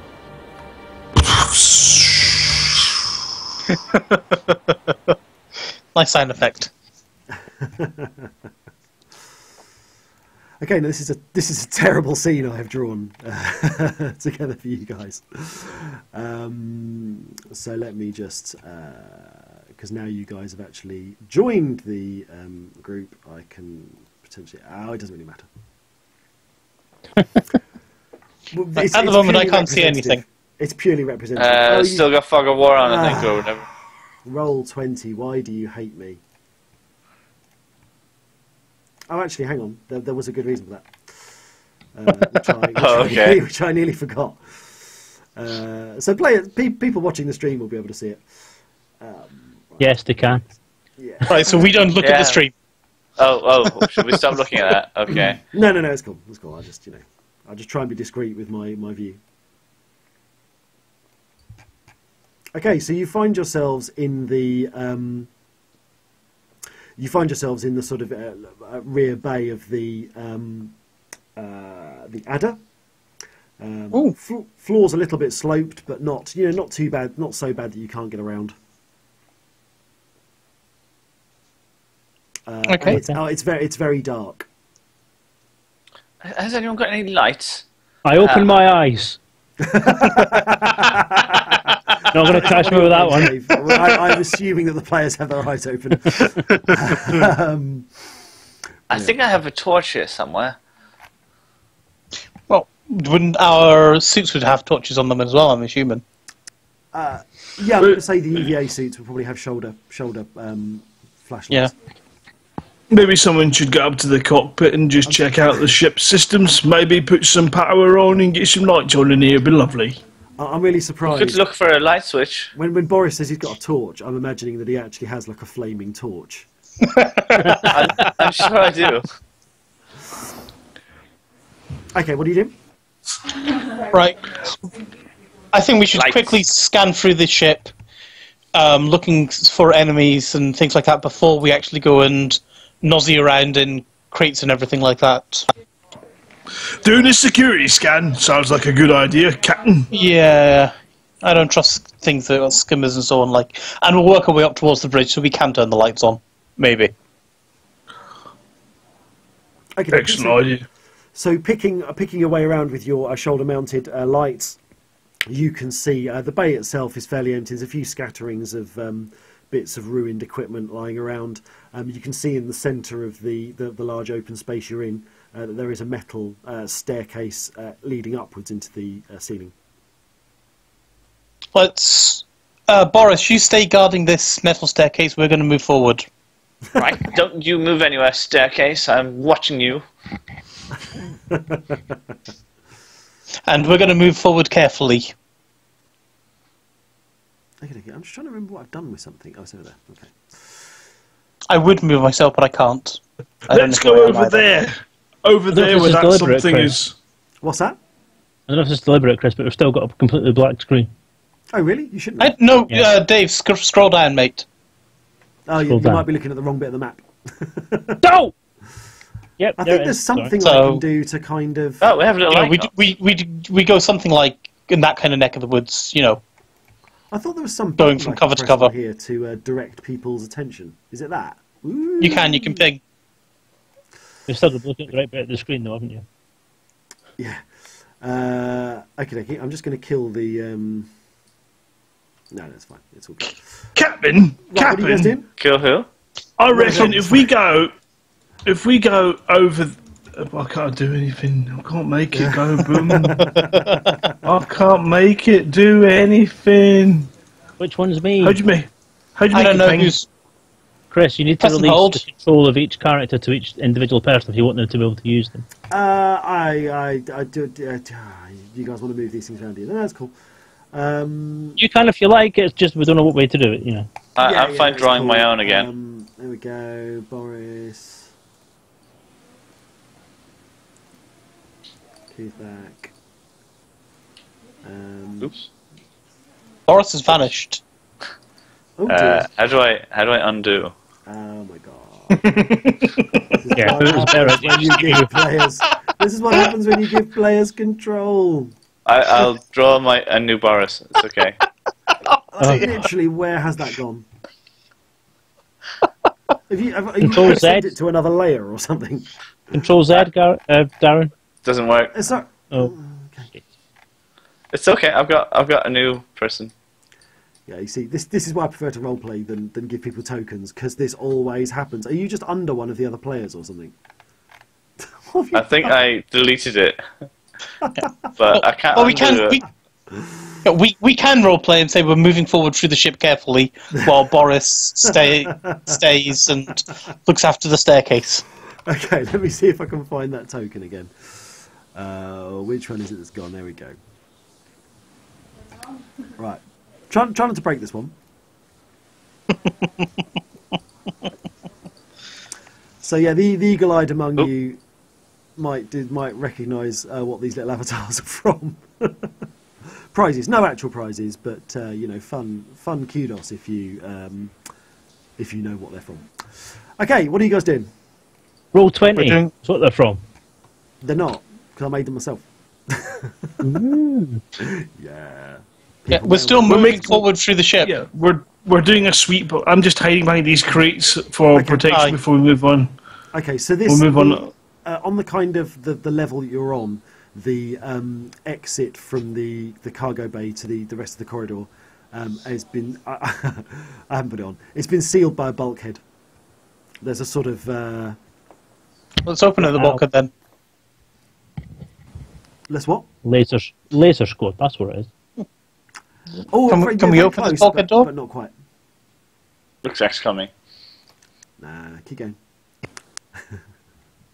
don't forget, huge Amiga fan here. Huge Amiga fan. So think Amiga. Syndicate.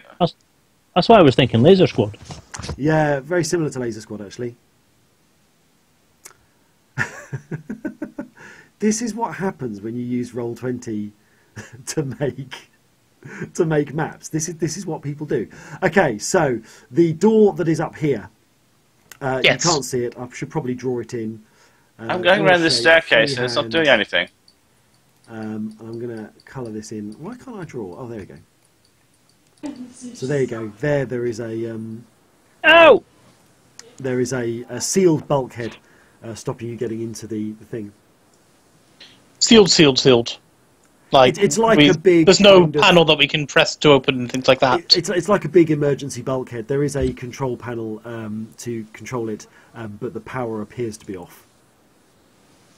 Who's got the engineering skills then? I have some engineering skills. I have a hammer.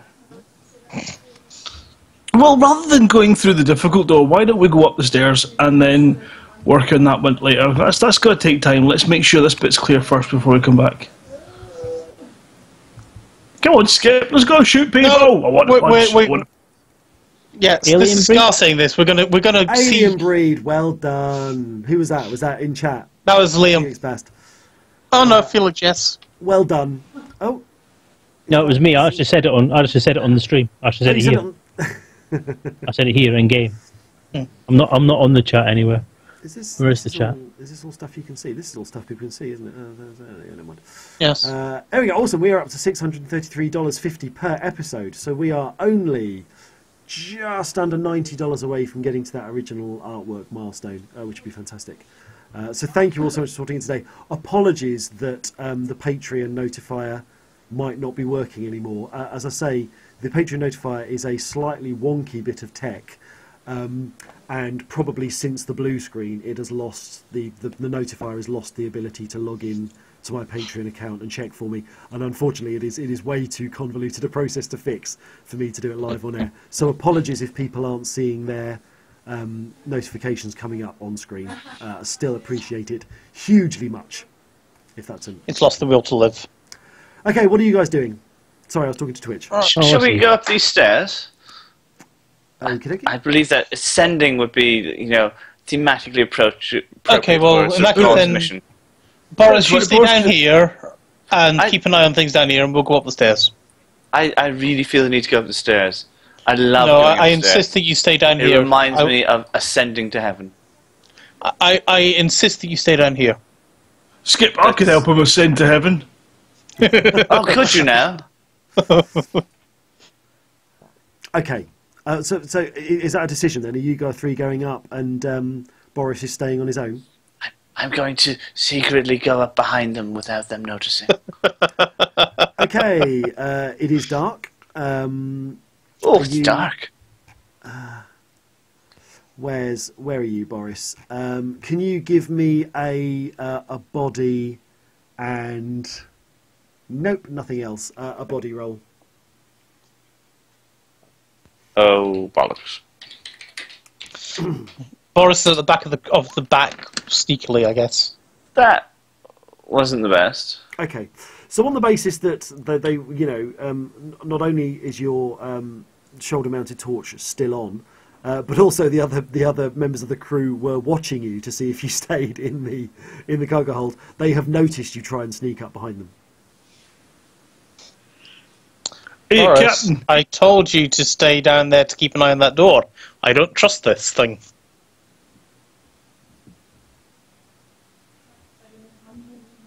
Get down the stairs now, Boris. It's really dark down there. Downstairs. God will protect you. I can help. I'll be good. You can. I don't trust that big bulkhead door thing, and I think it would be really good to know if it were to maybe open. Yeah, if anybody has some kind of remote sensors or something like that, they could leave to monitor it. I'd be quite happy. Failing that, I think it's your role to do this. That's very kind of you, Captain. I'll definitely not try and sneak up again. Love it. Okay, so have you guys all gone upstairs then? Yes. Okie dokie. Can we just? I'm just gonna be mean. I'm going to turn my torch off this time and try to follow them again. No. You're not all off in space.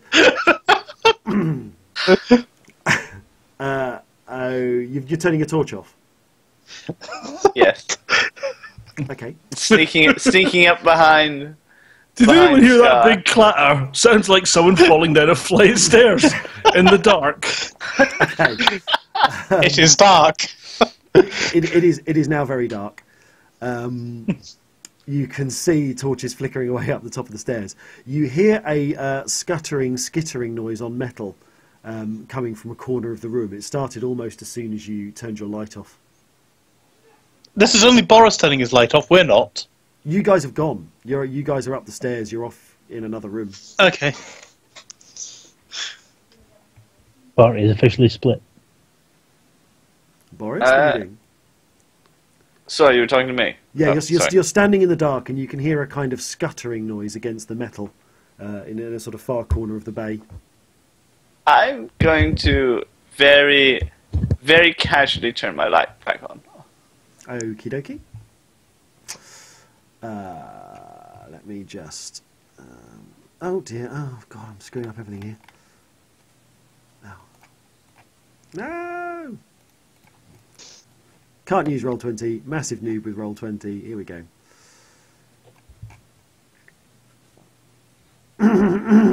Da-da-da-dum. Okay, you have now relit your torch. Hello. What's that thing in the corner? Captain, there's something down here. I'm going to try running away from it. I don't think it looks nice. Right, you run away from it, and I'm assuming you're calling out over the comms or something. Help. Help. Okay, so So are you running up the stairs, and we're going to try and meet you down the stairs then? There's something near the stairs, What's all this Captain. free movement that people are doing? I have no idea. Okay. So this thing, something scutters out of the darkness into your torchlight. You can see that it's a very large spider, but it appears the way your torch kind of glints off it. It looks as though someone has kind of fastened metal plates onto the spider's kind of back and legs. Captain, there's something really strange down here. It looks like a spider, except it has 6 legs. Yeah. Shh. It's an alien spider. Right, Boris, are you running up the stairs to try and catch us, or are you staying down there and hiding, or what are you doing? The thing's by the stairs, Captain. Can you come help? Okay, I'm just going to... GM, Right, Scar, GM you go down the... GM reaches for his dice in the face of indecision. Right, Scar, you go down the stairs first, and Liam and I'll follow you. Hang on, hold your horses. Okay, the spider, the creature, whatever it is, leaps off its... Oh dear, I don't want to hold down the mouse for too long. Yeah, it leaps way too far. It kind of leaps off where it's standing and lands on the kind of metal plating in front of you. In front of Are who? you using the wrong In front of icons for Boris. people? Because you're using the wrong icon for Boris. That's me. Is it? Where's Boris? It's 'cause I'm hiding over here. Boris is hiding behind that You engine. guys are all upstairs. Come over here. Right. Don't just move. Don't just move. This isn't. I just try Boris, and I write my think you're name on meant to it be so you behind could the tell it was me, but nobody pays attention to little old me. Every time everything's written on screen, I assume it's Grant playing silly buggers. No one listens to Zathras. Poor Zathras. Poor Zathras. Okay, well, what are you doing, Boris? I'm going to go into a blind religious rage against this unholy creature, Okay. which clearly is an affront to God and must be destroyed. Okay, fair enough. I will use my divine fists. Well, you're before you. I mean, you can use your fist if you want, and I'm not necessarily one to stand in the way of what players are doing.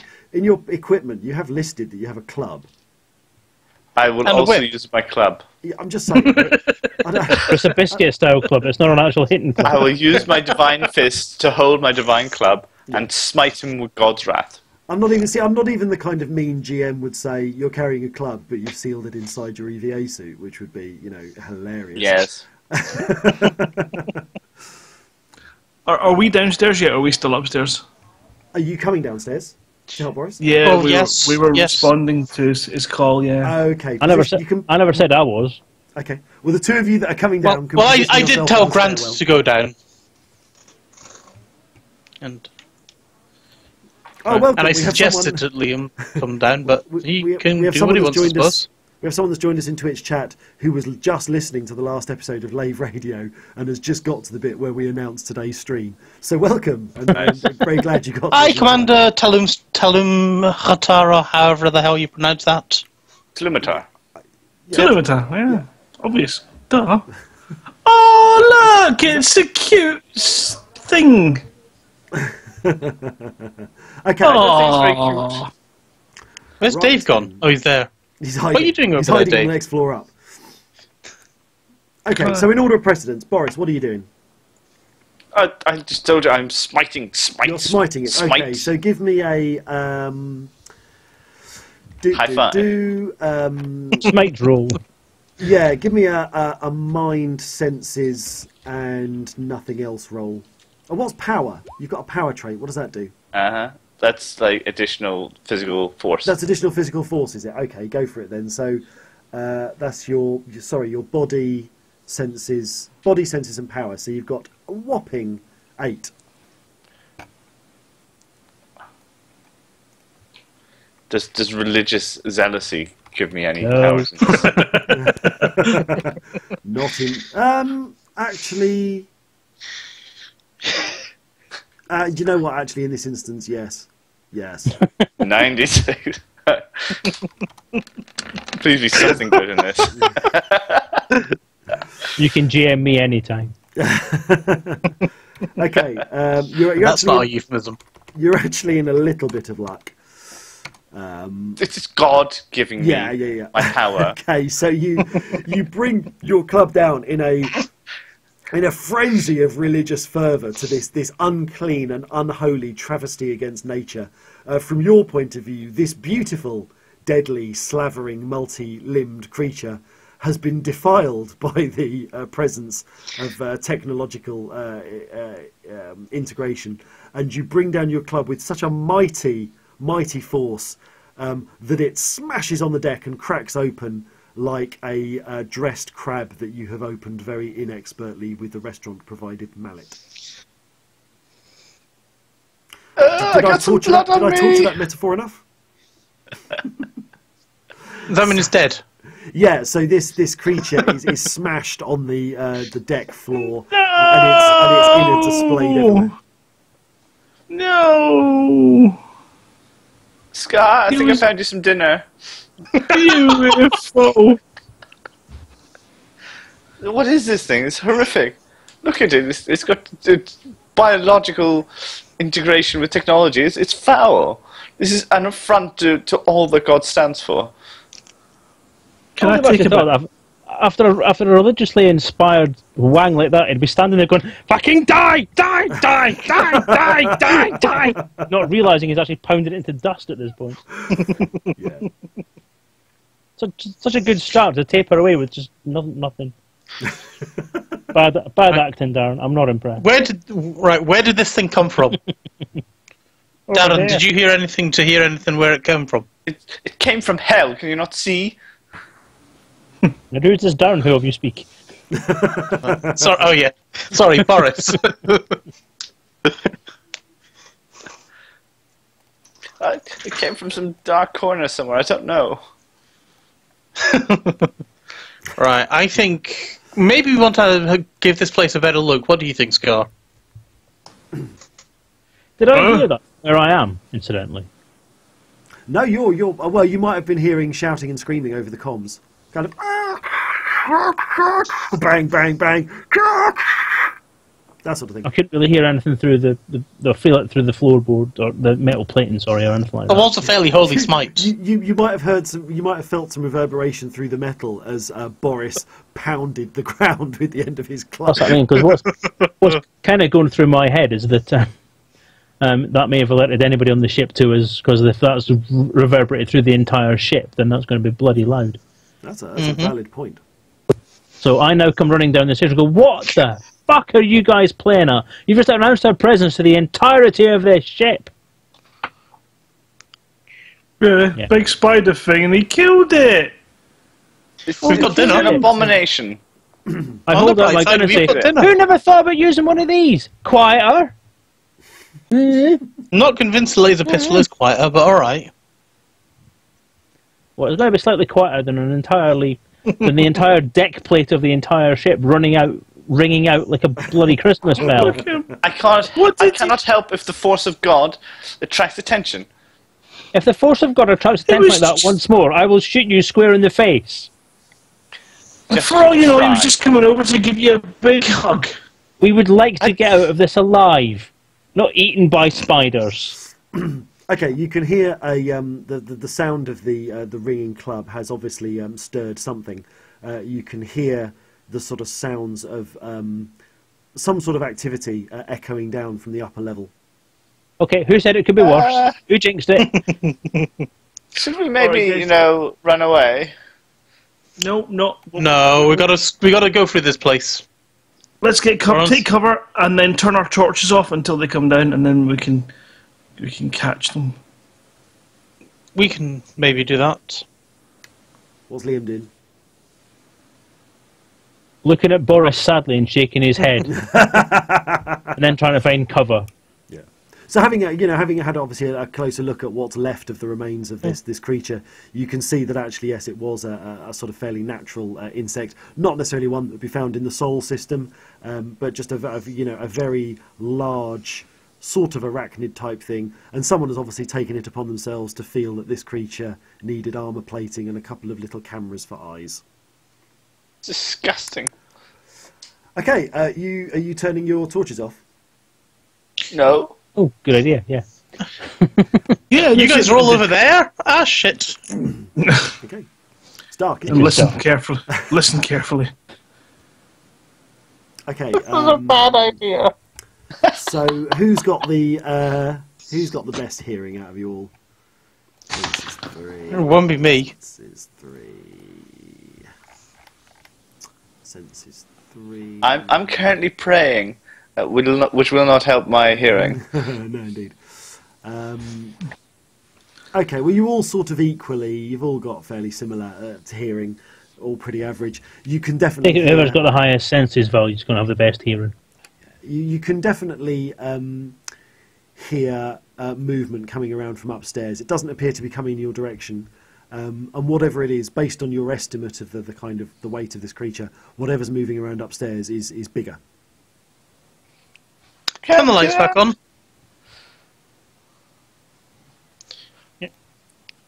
Is it coming Okay, towards Captain. us? You can just I hear think- it moving. You can just hear something moving around upstairs. I think we need to find out who made this terrible abomination and slay them in the name of God. Or just in the name of fun. They don't seem to want to come down here, do they? Whoever it is.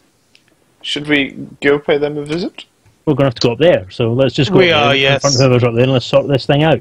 Right, we're going up. Scar, There's no Boris, five Liam, past away. Kuthak. Okie dokie.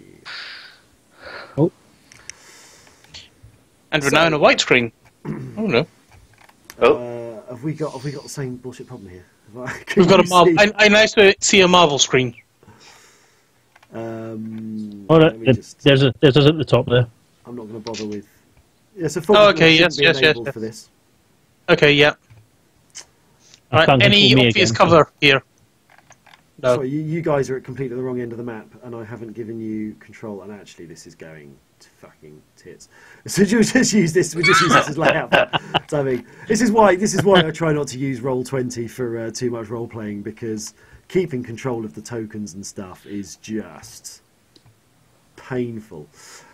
I still can't see anything Can you not? other than Because Scroll. It's at the top of the page now. can't see any terrain. Can't you? No, I can't see any terrain. All I can see is us and a Like spider. a marble. Yeah, this spider thing. Oh, now I've turned there's on- I've turned on disjointed fog of terrain. war. Now I can't see us. I can just see some small hexes. Can you? You could just do it narratively, Chris. I know, this is the thing. Okay, so you come up to the top deck of the ship, and again it's still dark, but your torches are picking out what's going on, and you can see round and about the impacts of there's been a gunfight inside the ship, and you can hear. You're sort of in an area that's above the lower bay. It's a fairly big room, but it's not massive, and there is a corridor leading off up to the sort of flight and living areas of the ship. Okay, I'm going to head up to the flight and living areas of the ship. Anybody with me? Yeah, I'll I'll come over follow. there. Liam. Well, does anyone hear a sound coming from anywhere? The sound is definitely coming from further down the corridor. As you guys walk down the corridor, you can hear the sound definitely coming from behind a sort of a door on the right-hand side. I'm closed going to door. charge in there and find whatever monstrous person is defiling God's creatures. Is this anywhere towards the cockpit? It's towards the cockpit. It's a door on the right. Right. As you go up. For those of you who know your way around an adder, he says maybe the internal layouts of ships. This is, you would know that this would be where the crew quarters are located. All right, So should Boris we, just should we bars in that door. let's go and take it on. Well, I think Boris has just barged through that door, leaving it rather moot point if he was going anywhere. Yeah, exactly. So, Okay, yeah, that barging door in is now now. open. Okay, have you? You can't make it so we can see everything then, Chris. No. I aim my weapon in towards where Boris is going in Okay. and look for anything inside that I can see as the door opens. Yeah. Okay. I'm looking for cover and things like that as he's doing it. The door is sort of sealed. It's not like a massive bulkhead door. It's just like an ordinary ship's kind of internal door, and it appears to have been sealed using a kind of key code from the inside. I lay my hands on the door and command it to open by the will of God. Hang on. Seriously. What do I roll for that? I'm just going to shoot this guy. I was. Do you know what? I was rolling for massive coincidence, and I'm afraid you didn't get massive coincidence. Oh, it would have been good though, wouldn't it?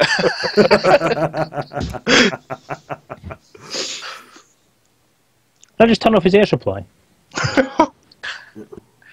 think we're in a pressurized environment now, so it probably doesn't make a difference. But you're still inside a spacesuit. So if I turn off your air supply, you can't get the outside oxygen. Unless he opens his helmet. Yeah. Unless he opens his helmet. Anyway, So that door's not. the That door's not opening. So keep on moving. I'm just aware of time at this point. Yeah, no. Yes, we could power is force still it. off. The power is still off, other than obviously basic life support. Yeah, keep on moving. Right, Okay, you're cockpit. heading up into the cockpit. Yes. Yep. Okay, the control systems of the Adder sort of are humming away quietly in a very low power mode. From one of the from one of the consoles, you can see that basically all the ship's internal systems they are pretty damaged, but they're not unfunctional. Basically, someone's gone down and switched off all the internal modules, shutting the ship down manually. Right. Can I turn off it? Can I turn off life support?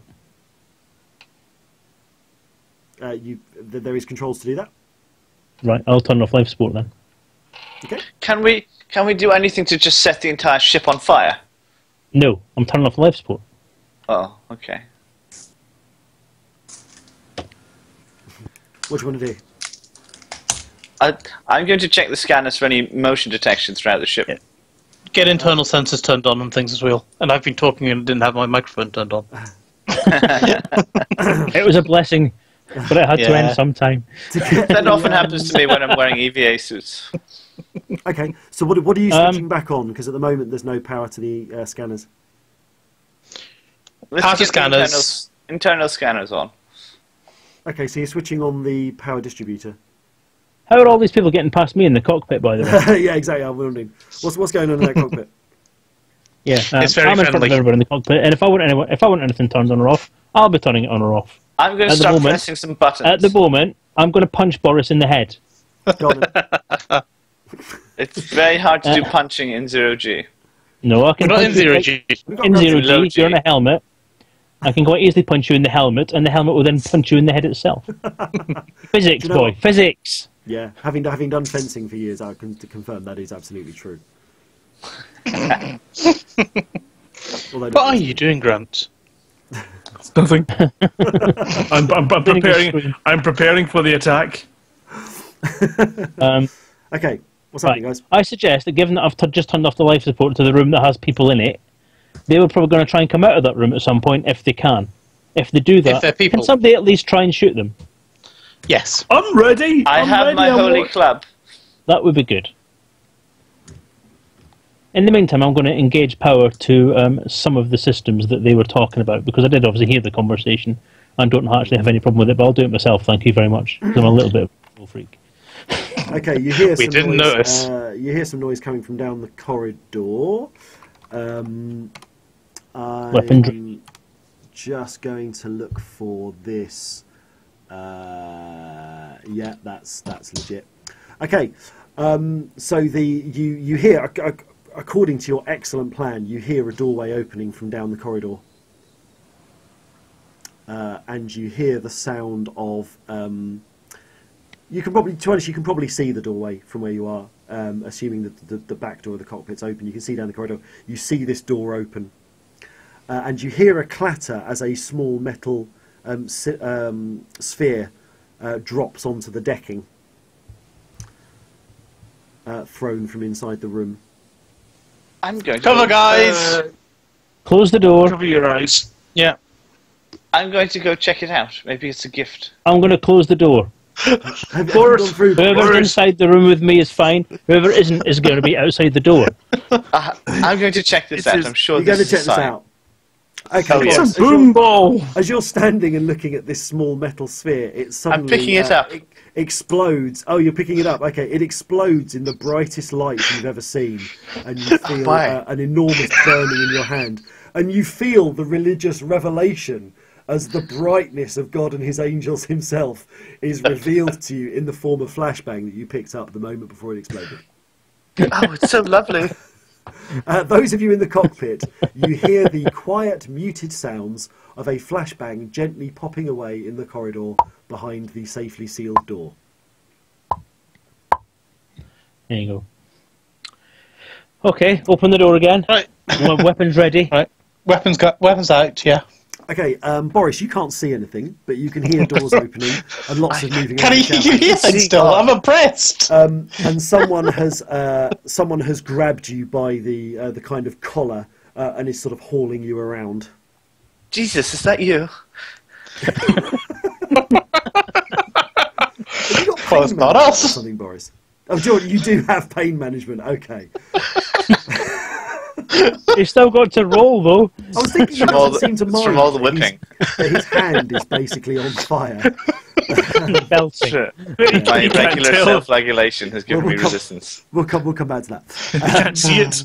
Okay, so as you guys open the door from the cockpit, you can see that Boris is being dragged up by the scruff by a wild-looking man who is dressed in a sort of tattered and torn flight suit, and he's holding a basic sort of lead-throwing pistol of some sort. He's holding Shoot him. it to Boris's head. Shoot him. I tell him to. I order him to stand down, and I just shoot him. we're here to get him. I'm not talking shit. I'm shooting him. Okay. Can you give me a you know the deal. If you can give me a body and senses roll with your personal marksmanship, yeah, you've got one for that. So does that give you 7? It does. Yep. So I'm gonna keep some for evasive as well. I'm gonna do 4 for attack and keep Okay. 3 back for any evasive that I might need. And while he's planning that, I'm going to charge him down. And I'm going to hug what must be Jesus with my glowing hand. Okay. Thank you very much to those in Twitch that are signing off for good night because it's a bit later. Thanks so much, Mr. Midden, and thanks for everybody else. Yeah, okay, that's a pretty good roll. And this guy was really focusing on being threatening and holding the gun against Boris. Liam, your shot blasts through, basically just through this guy, and he kind of slumps to the floor like a smouldering sack of potatoes. So much for questioning him. Oh, you want to question him? Go right ahead. He's dead quite now. happily I would have quite happily watched you getting your face blown off. That was only Boris. Thank you for saving my life. You're welcome. Okay, At least his condition's stable. as the hum of the ship, as the hum, you know, with having sort of switched back on some power distribution stuff and stuff to the sensors, light and energy sort of is returning to the corridors of the ship, and you hear an aggressive scuttling coming from the rearward section of the ship. Aggressive guys. scuffling. Scar, go and get Boris and drag him back here. What happened to Jesus? Liam shot him in the face. He's a myth. Are there any doors between us and the rear of the ship? There's the cockpit door that you guys are already in, and I would guess that there's this kind of rearward section. There would be a door sealing off that back room from the kind of lower level. I'll go back into the cockpit and see if I can find a control to lock that door. Okie dokie. Is the cockpit door shut? No, not at the moment. Oh, okay. You can hear very definite scuttling, sort of coalescing around the bottom of the corridor. It's getting louder and louder. Right, I'm covering the bottom of the corridor. I'm covering that area with my gun, looking for things. Yeah. While Anybody with guns, cover Liam it. is See anything doing that moves, whatever he's doing. shoot it. You can see in your torches Oh, kind of moving shapes roiling over each other and rushing to come forward. pew pew Right, pew. are they- And then are actually, they don't outside the think hand cockpit at the grenades. No, I think you're all in the cockpit, aren't you? We're all in the cockpit right now. I think so. I think you dragged Well, no, Boris because in. I'm still dragging Boris, yeah. Just, So is it- we're doing the I'll lay cockpit. down some covering fire then behind Scar, just aiming down the corridor, but not to hit Scar, obviously, and Boris. Okay. Just slowing down things, just discouraging them. Who's in the Did cockpit? at the anyone moment? see what's going on? You are, aren't you, Liam? Just me. No, I think you're all. Well, No, Scar and Boris are in the corridor. Scar is dragging Boris back to the cockpit. Okay. I'm covering the door, and Liam's doing whatever the fuck he's doing. Sorry, I thought that as soon as the cockpit door opened, Liam just shot the guy. I didn't realise you'd actually all moved out into the corridor. Okay. The cockpit door seals. Who's on the wrong side of it? Hopefully no one, because we're covering and Scar's dragging Boris back. A minute ago you said you're in the corridor. So I think if I didn't get Boris back in time, then we'll still be outside. But I don't know.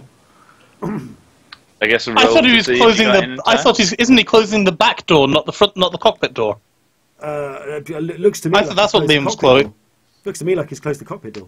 Okay, Grant, can you give me a body? Where are your stats? They're in this text document, aren't they? Yes.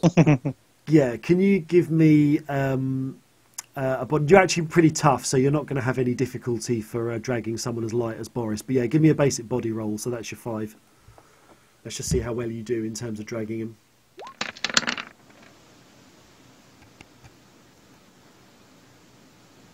Yeah, that's fine. Yeah, you manage to drag Boris back through the door just as the metal kind of closes behind his dragging feet. So you're all okay. So we're all on the cockpit now. Right, we're all in the cockpit now. Okay, you can hear the scuttling sound is obviously muted with the closing doors, but it is not from. It is not long before you hear the sounds of claws dragging on the metal on the other side of the cockpit door. You can hear lots of scratching and grinding. Can you get the ship logs up there, Liam, and see if you can find out what the heck's been going on? Is there atmosphere on this ship? All through the ship. Turned the life support off. You turned it off. Oh, I did, yeah. But it's still pressurised, though, isn't it? Yeah, it's still pressurised. It's just the air is right. Well, can I open that bulkhead at the back and open the external door? Oh, I don't know. Can you? I can try. Okay. If you let me have a little look. You've not got any. I don't have any particular technical skills or anything like that. Just ship knowledge. Yeah, absolutely. It's fairly standard ship stuff, isn't it? Well, I could help. What head are we ahead? Yeah, so Liam, give me a, I guess a mind, and I'll let you have you on for piloting because you know your way around the flight console. You know where the controls are for the things like the hangar doors and stuff. So that gives you 4. I've got a 6. Boy, lucky boy. Okay, yeah, you managed to remotely open the main kind of loading ramp on the back of the Adder. And there is a kind of, you can hear a sort of sucking and whooshing sound as the rest of the ship depressurizes. As the noise subsides, you can definitely hear less scuttling coming from the outside corridor, but it has not completely gone. Right, can I get power to the engines? I'm going to switch back on all the power I can get and try and see what sort of shape the engines and stuff are in. Okay, let me. If this thing hangs together. Okay, I'm gonna be completely fair. I'm gonna roll 1d6, and if it's a 6, the ship's engines are unsalvageable. No, you're all right. Yay! So yes, you looking at the control panel, you can see that actually the ship is still largely functional. It has just been completely powered down by presumably by the last survivor who didn't survive long. Because Liam shot him in the face. Yeah, so you managed to power up the ship's engines. Right, can we take this thing off? You can. I'm going to try and take off and see if we can try and shake these things out. Liam, before you do this is meant to be a salvage operation. We've got a whole load of unsecured cargo in the cargo bay, which you probably just jettisoned into the planet. No, it's not a very good. I've opened the rear door and the internal bulkhead. I haven't opened the cargo bay at all. It'll be easy enough to pick them up once we're done. You know, first of all, we've got to try and get out of here alive. I think we should send this ship into the sun and let these creatures burn. Can someone knock him out? Yeah, sure, no worries. Boris, yeah, Scar can stun him or something, I guess. Scar, kill. Oh. Scar, have you considered worshipping God? Yes. Do you know what? Are you actually going to try and knock him out? No. Okay. I'm just going to grip his hose to his oxygen until he passes out. I'm just saying between your strength and his obvious pain management, that would have been a really interesting contest. I'm wondering how many times you'd have to punch him before he actually passed out. Scar, I really think you should consider, joining our religion. Consider what it might bring to your life. While they're having that conversation, I'm still gonna try and take the ship off and try and shake these things out. Yeah, can you give me a piloting roll to take off? That'd be cleanly you do this. mind piloting, so that's 4. Yeah, Well, he's not wanting to do it clean and lazy. Well, let's take off in one piece. Are the bulkheads still open? Yes. Yeah. The The door and the bulkhead on the top floor still open. That's kind of what he wants to do, shake all the beasties out. Aye. If the difficulty is 4, that's 2 successes anyway, so... Liam! Kill them. Mitigating factors. Liam. Okay, yeah, you lift the ship off and you can hear a kind of grinding, tearing of metal as the adder pulls itself free from the kind of rock and debris that's settled on top of it. But looking at the systems, there's a couple of alarms, but it looks like the ship has lifted off from the ground in one piece. Or as many pieces as it had before you started.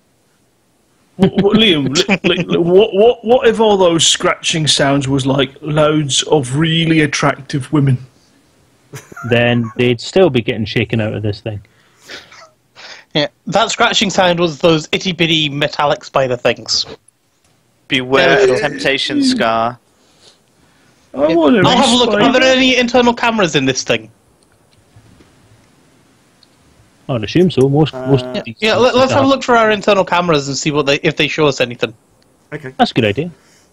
Okay, so you managed to turn on the internal security. You can see on the monitors, you can see a number of these kind of limby, long-legged creatures. They're coming to us through the glass. There is a lot of shaking going on. There is a lot of shaking going on in the ship. I'm going to hit the glass. A few of them. I'm going to hit the screens. A few of them, 2 or 3, are managing to cling on to the sort of sides of the corridor with sort of tight pincers. Right, so no shaking's going to cut them loose. More vigorous attack shaking the might cut them screens. loose, but at the moment it's Scar, restrain Boris, will you? What? Restrain Boris, he's attacking the screen. Hit the screen now. Can the other Boris. people with guns try and actually shoot these things that are left? Oh, Liam, why don't we just see if we can get ourselves into orbit and see how well these things do in a vacuum? Well, they're like made of metal, so they're probably going to be okay in a vacuum. Let's not take a wreck. They've got a biological into component space. as well. Don't really want to take a wreck, as Scar has just said, don't want to take a wreck like this into orbit right now until we can assess whether it's going to make the journey. I've got an idea. Why don't we land it upside down in reverse? Good idea, but let's go with my idea. Can we actually open the cockpit door and shoot these guys?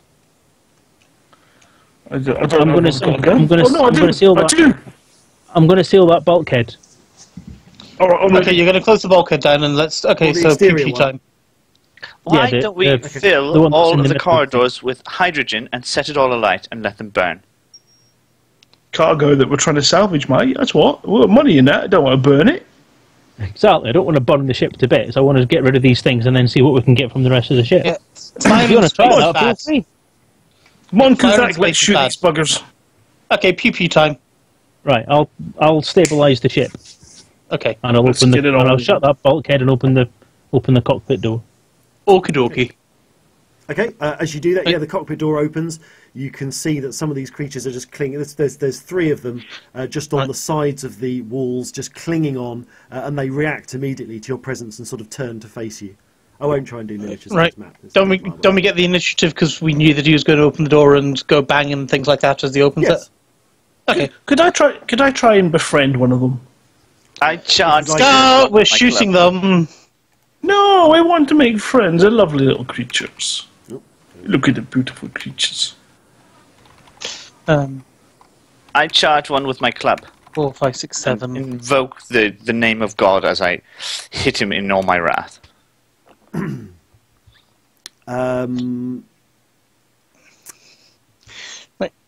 Yeah. So what are you doing? What are you doing, Scar?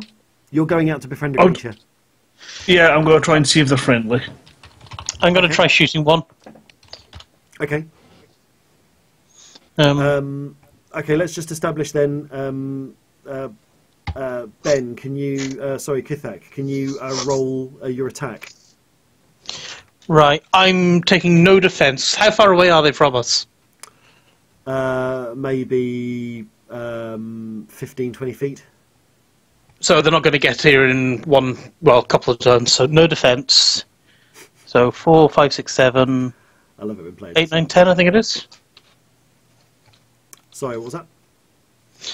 I've got 3 in range combat, so I'm guessing that would be this. Oh. Ranged combat. What? 3 in ranged combat? Where have you got that? Ranged combat. On my You experience. You don't have 3 in ranged Or is- combat. You have 3 experience towards a ranged combat. Okay. So you don't actually get that one because that's not a complete. Right, so it's experience. 4, 5, 6, 7. So it's your. I'm trying to remember this. Oh, what's he rolled? Mind and senses. Is that right? Oh, and I've got accuracy as well, actually.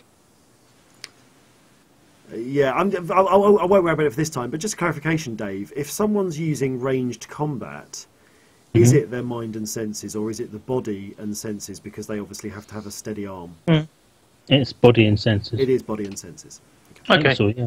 But I'll let that one go because I didn't control it in time. Okay, you got a couple of 6s in there. So there are 2 bits of good news. One is you didn't shoot Scar in the back as he walked out in front of you. Yay! And the other good bit of news is that you, whichever creature you were aiming at, sort of explodes in a little shower of jibs Okay. No! in the corridor.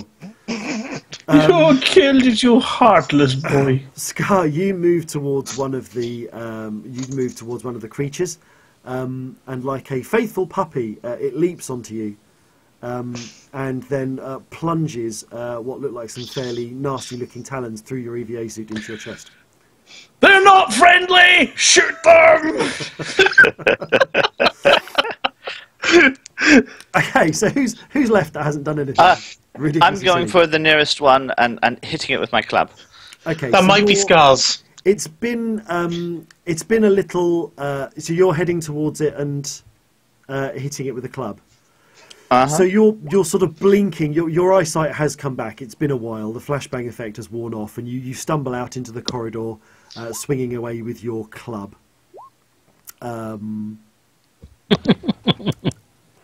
I will show it the power of God. I will use my hand full still of the fire of God and pound it into dust. Okay. Okay. So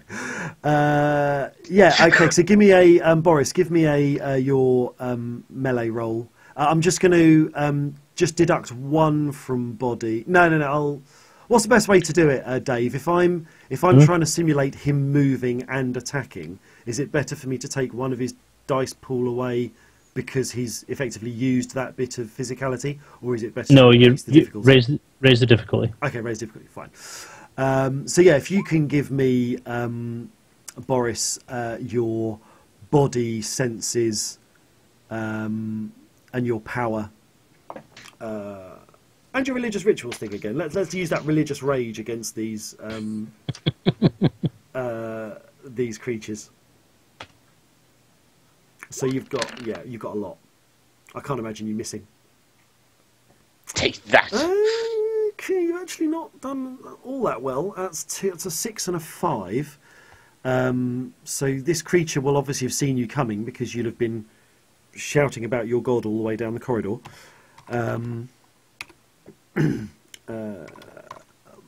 Oops, can't spell. I have some can't- pamphlets if it wants to see them. I was about to say, how do you spell 2d6? How lame is that?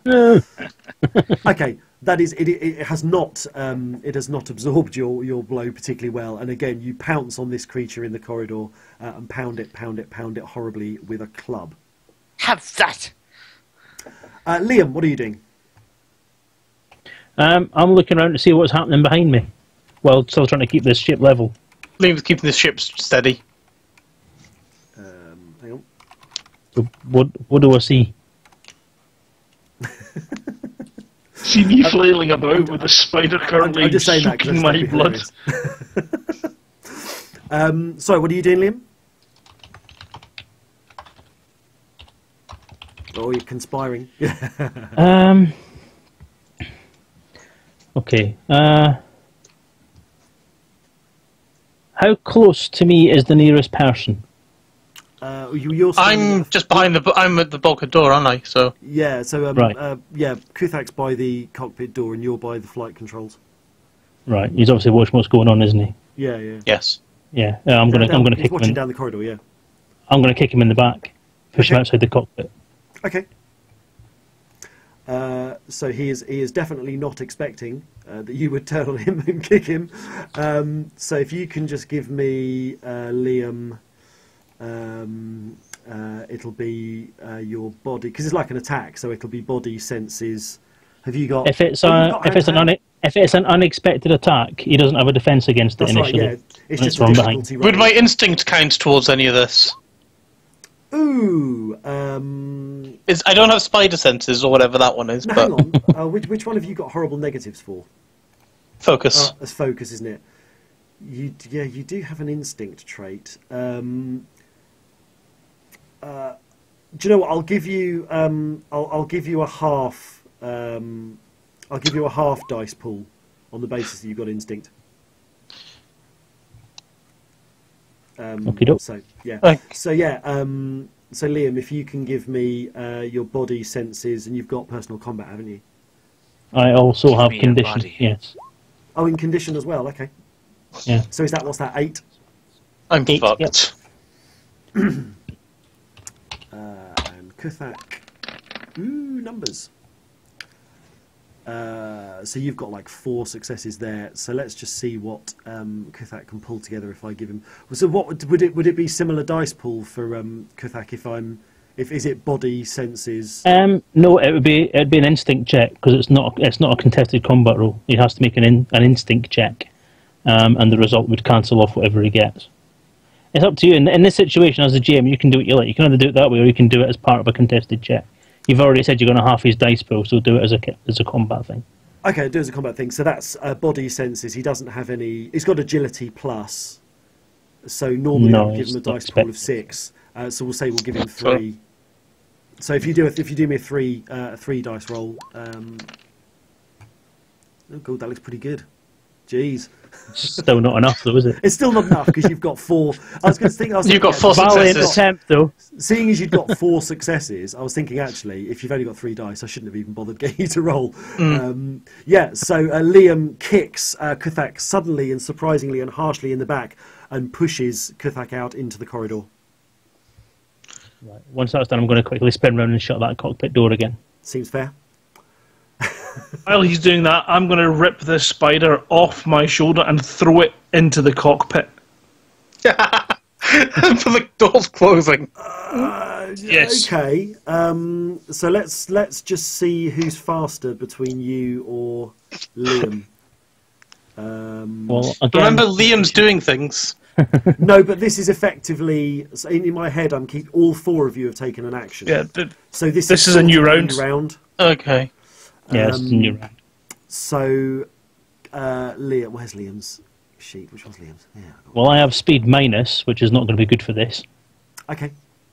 But then I've already tried to close the door. It depends how long that door takes to close now.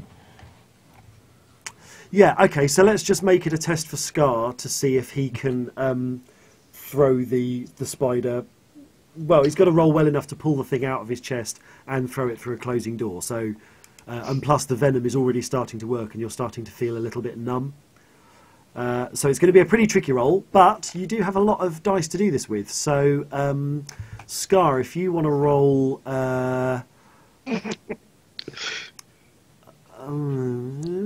you've got bad focus, but you've got pain management. So I'm going to cancel those out for this. So let's give you just your standard 5 pool for body, and yeah, like I say, it's going to be difficult. So yeah, give me a 5. Okay.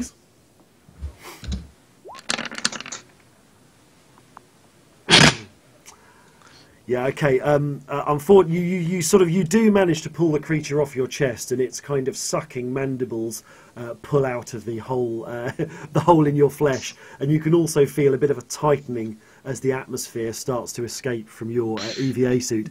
The door is closed. Remember now. It's closing. You turn and fling this insectoid creature, but it bounces off the metal door and doesn't make it through the gap.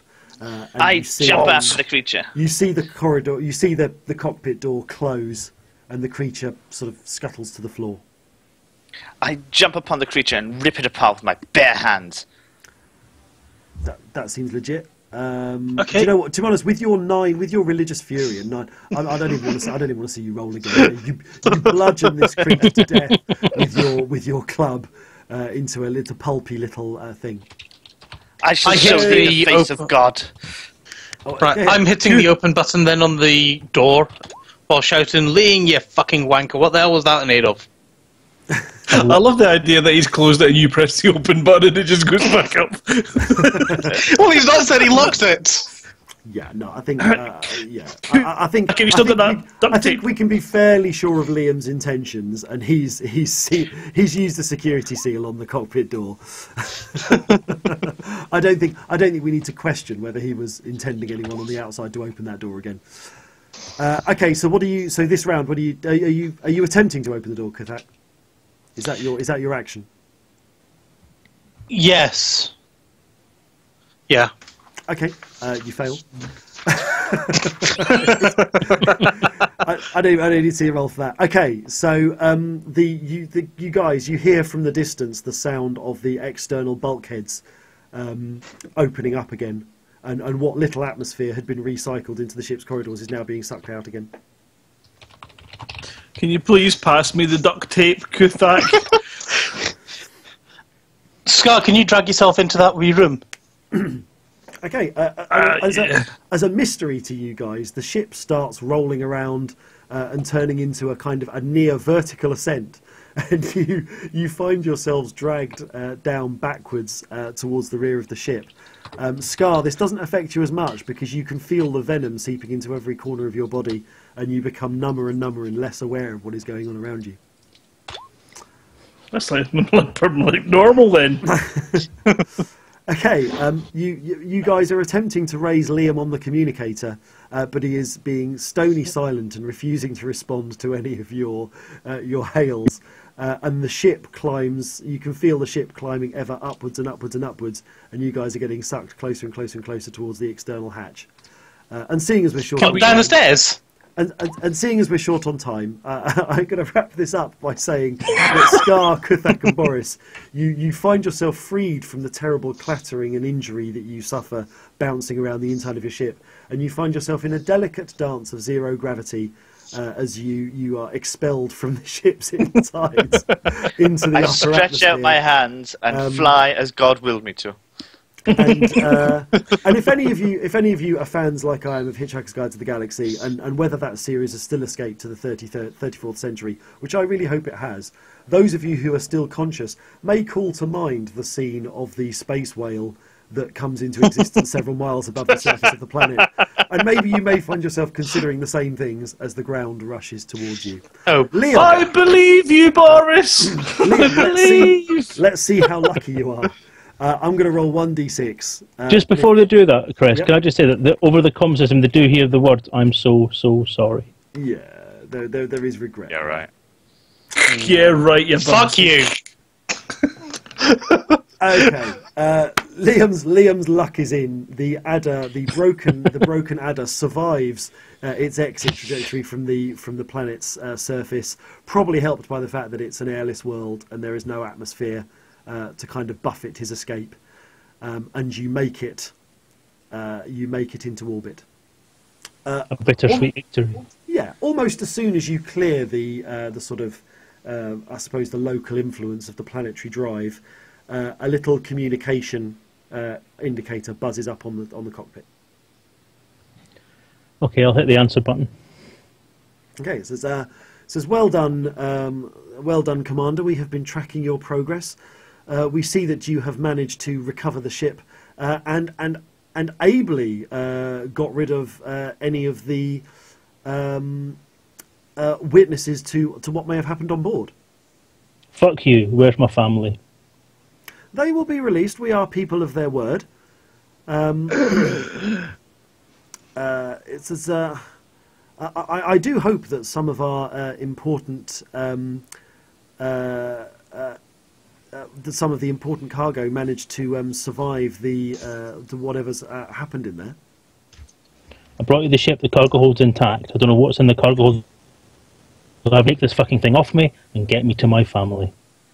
Okay, well let's hope that some of the experimental units survived your engagement. I would hate to feel that such expensive research on this would have gone to waste. But you have done well. You may return to station, and we will give you your just rewards. Yeah, I'm just going to switch the comms He's channel going to off get shot in the head, isn't he? and start to quietly cry. Okay. Thank you very much, guys. That is the end of your adventure. Lovely. For some of you, it is more of the end of your adventure than perhaps you might have anticipated. Well done for Liam for surviving and winning through and completing all of his secret objectives, whether he intended to necessarily in that way or not. So for those of you guys watching at home, what you possibly didn't know or may have picked up throughout the course of the game is that I had given each of the players additional objectives which they didn't know from each other, and they have. And I think as brilliant players, you guys have all kind of tried to embrace the things that I gave you, regardless of how crazy they were. And I think you were all just overcome by Liam's general mean-spirited. I was impressed with Liam's evil gittedness at the end. You would not believe how often Liam was asking me whether or not he was alone in the cockpit. He was like, am I alone in the cockpit yet? Am I alone in the cockpit yet? Am I alone in the cockpit yet? So brilliant, brilliantly played, Dave, and well done everyone else. Like I say, you really, you really tried to kind of get your objectives kind of in there as well. Really done. What were the other guys' objectives? Because I missed whatever the hell. Well, I think I missed what Boris's were. Unless he was to just be a nutter. No, Boris was because he'd given me a character brief that his character hated technology. So I had this idea of this creature that was kind of modified nature, and his objective was to make sure that none of the creatures survived the mission. So to cleanse things. I think I tried To well. cleanse things, yeah. So really to kind of win through, Boris would have probably needed to make the Adder go critical and take up the whole site. That would probably have been, or if he'd managed to convince you guys to hunt down and kill every last one of them, that would probably have worked as well. But it probably wasn't in keeping with some other people's objectives. Well, no, but that's the whole point. Scars, apologies, Grant, because yours was a little bit late. Yours was probably less winnable. That's right. What was Grant's? Well, because he'd established that he was such a simple character, I just tried to say to him, well, look, you love all living creatures. And you don't think these creatures should be killed, and you want to kind of you want to keep them and make sure that they live. I didn't realise he'd try and pick one up and cuddle it.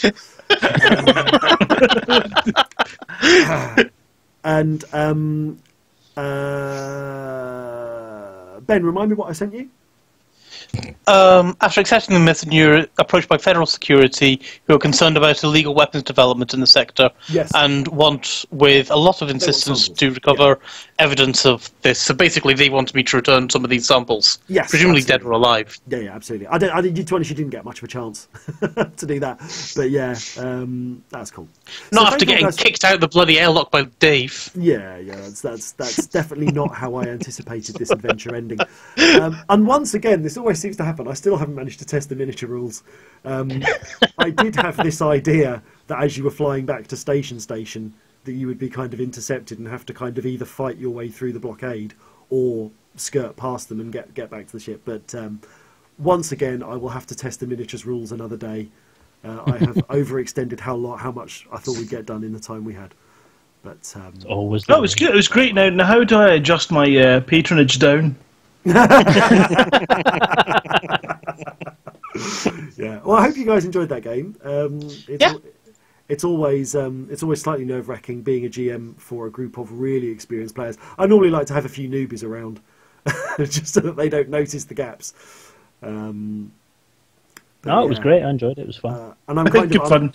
I'm not accustomed to using Roll20 as a GM, and I to honest, I find it a bit of a distraction. But It's not the best mapping tool, and it's not the best tool for visualising stuff.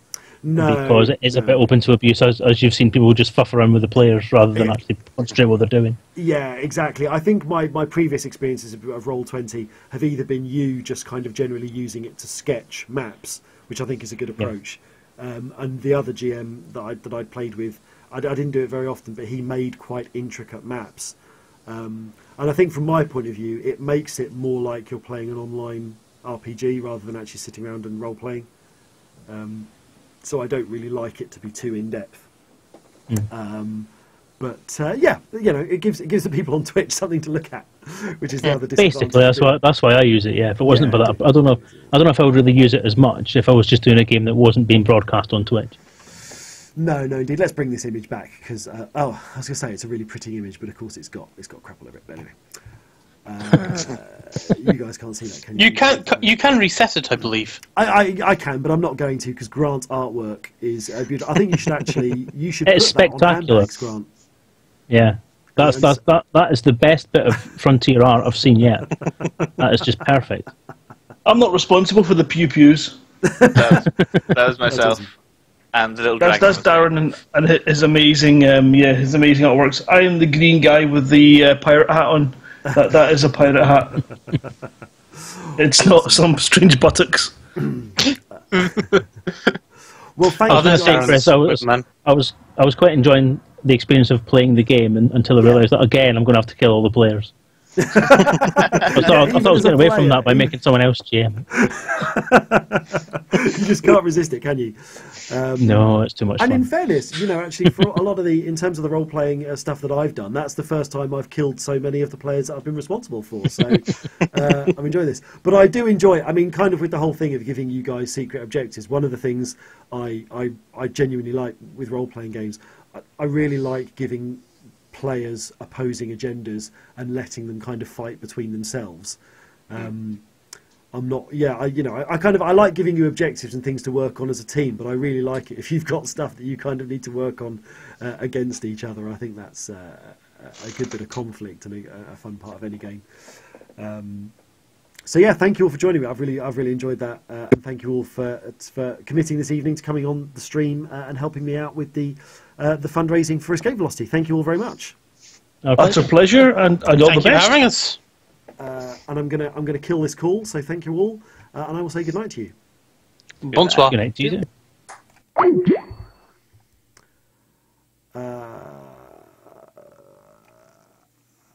So where are we? Let me just go to that for a moment while I'm figuring out what I'm doing. Okay, so we are. I'm going to come out of Roll20 because it's confusing me that I can still see people. So yeah, we are very nearly at the end of our Escape Velocity stream today. Thank you so much for everyone that's joined us. Again, I'm really sorry that the Escape Velocity tour of locations we didn't get past Series 1. Which is a shame, but what that does mean is it does mean that another time we can go back and we can do the tour for Series 2. Maybe we'll pick I don't know how many quiet news weeks we're going to get with Elite Dangerous over the coming weeks, what with the release of 1.5 and of course Horizons. But if we do get a quiet news week, or maybe somebody else asks me to cover their Twitch for them, I will definitely finish that tour and give people some more of an insight. And I still have 5 Escape Velocity scripts which I never got around to auctioning, and again money from those auctions would go towards supporting Escape Velocity, so I will hold on to those for now and keep them in hand for another time we're going to be doing it. So I'm just going to give you a summary here of what's been going on with the Patreon. So thank you all very much for that. So here's where we are at the end of sort of day 2 of the Patreon. Wow, this has been going up. So apologies to anybody who's been notifying since my blue screen. I'm afraid the nice little video notifier that would have given me nice pop-ups and noises when each of you support the project, I'm afraid that died with the blue screen. So you won't have seen that coming up, but I can see that people have been supporting it this evening. Thank you all so much for doing that. I need to just, express again just how chuffed I am to, receive the support that I've had for Escape Velocity today. It's, it's you guys that have kept the flame for Escape Velocity alive. There's been a number of times over the course of the year where I just really thought, this is not going to happen. There's not going to be any way that I can kind of bring Escape Velocity back without asking the entire cast to kind of work for free, and without me kind of having to put commercial projects aside in order to work on something that obviously I can't at the moment because of the way things are, that I can't obviously commercialise. So it's been absolutely fantastic, and I'm so kind of stoked to kind of get on and continue producing Escape Velocity. It's really exciting to be able to continue it, and I hope you guys continue to enjoy the series. So just as a reminder to people, I don't know how many of you are still listening. We've still got a few of on there. Again, Patreon is very different to Kickstarter. This is about asking for ongoing support.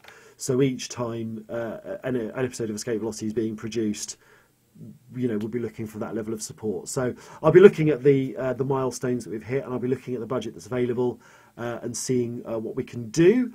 And it might even be that at some point, if I do actually get my finger out and remember to auction those scripts, maybe for things like we haven't quite got to yet, like the original artwork, maybe we can use that kind of one-off thing to kind of fund getting something in. But I'll be having there's so much for me to absorb from today.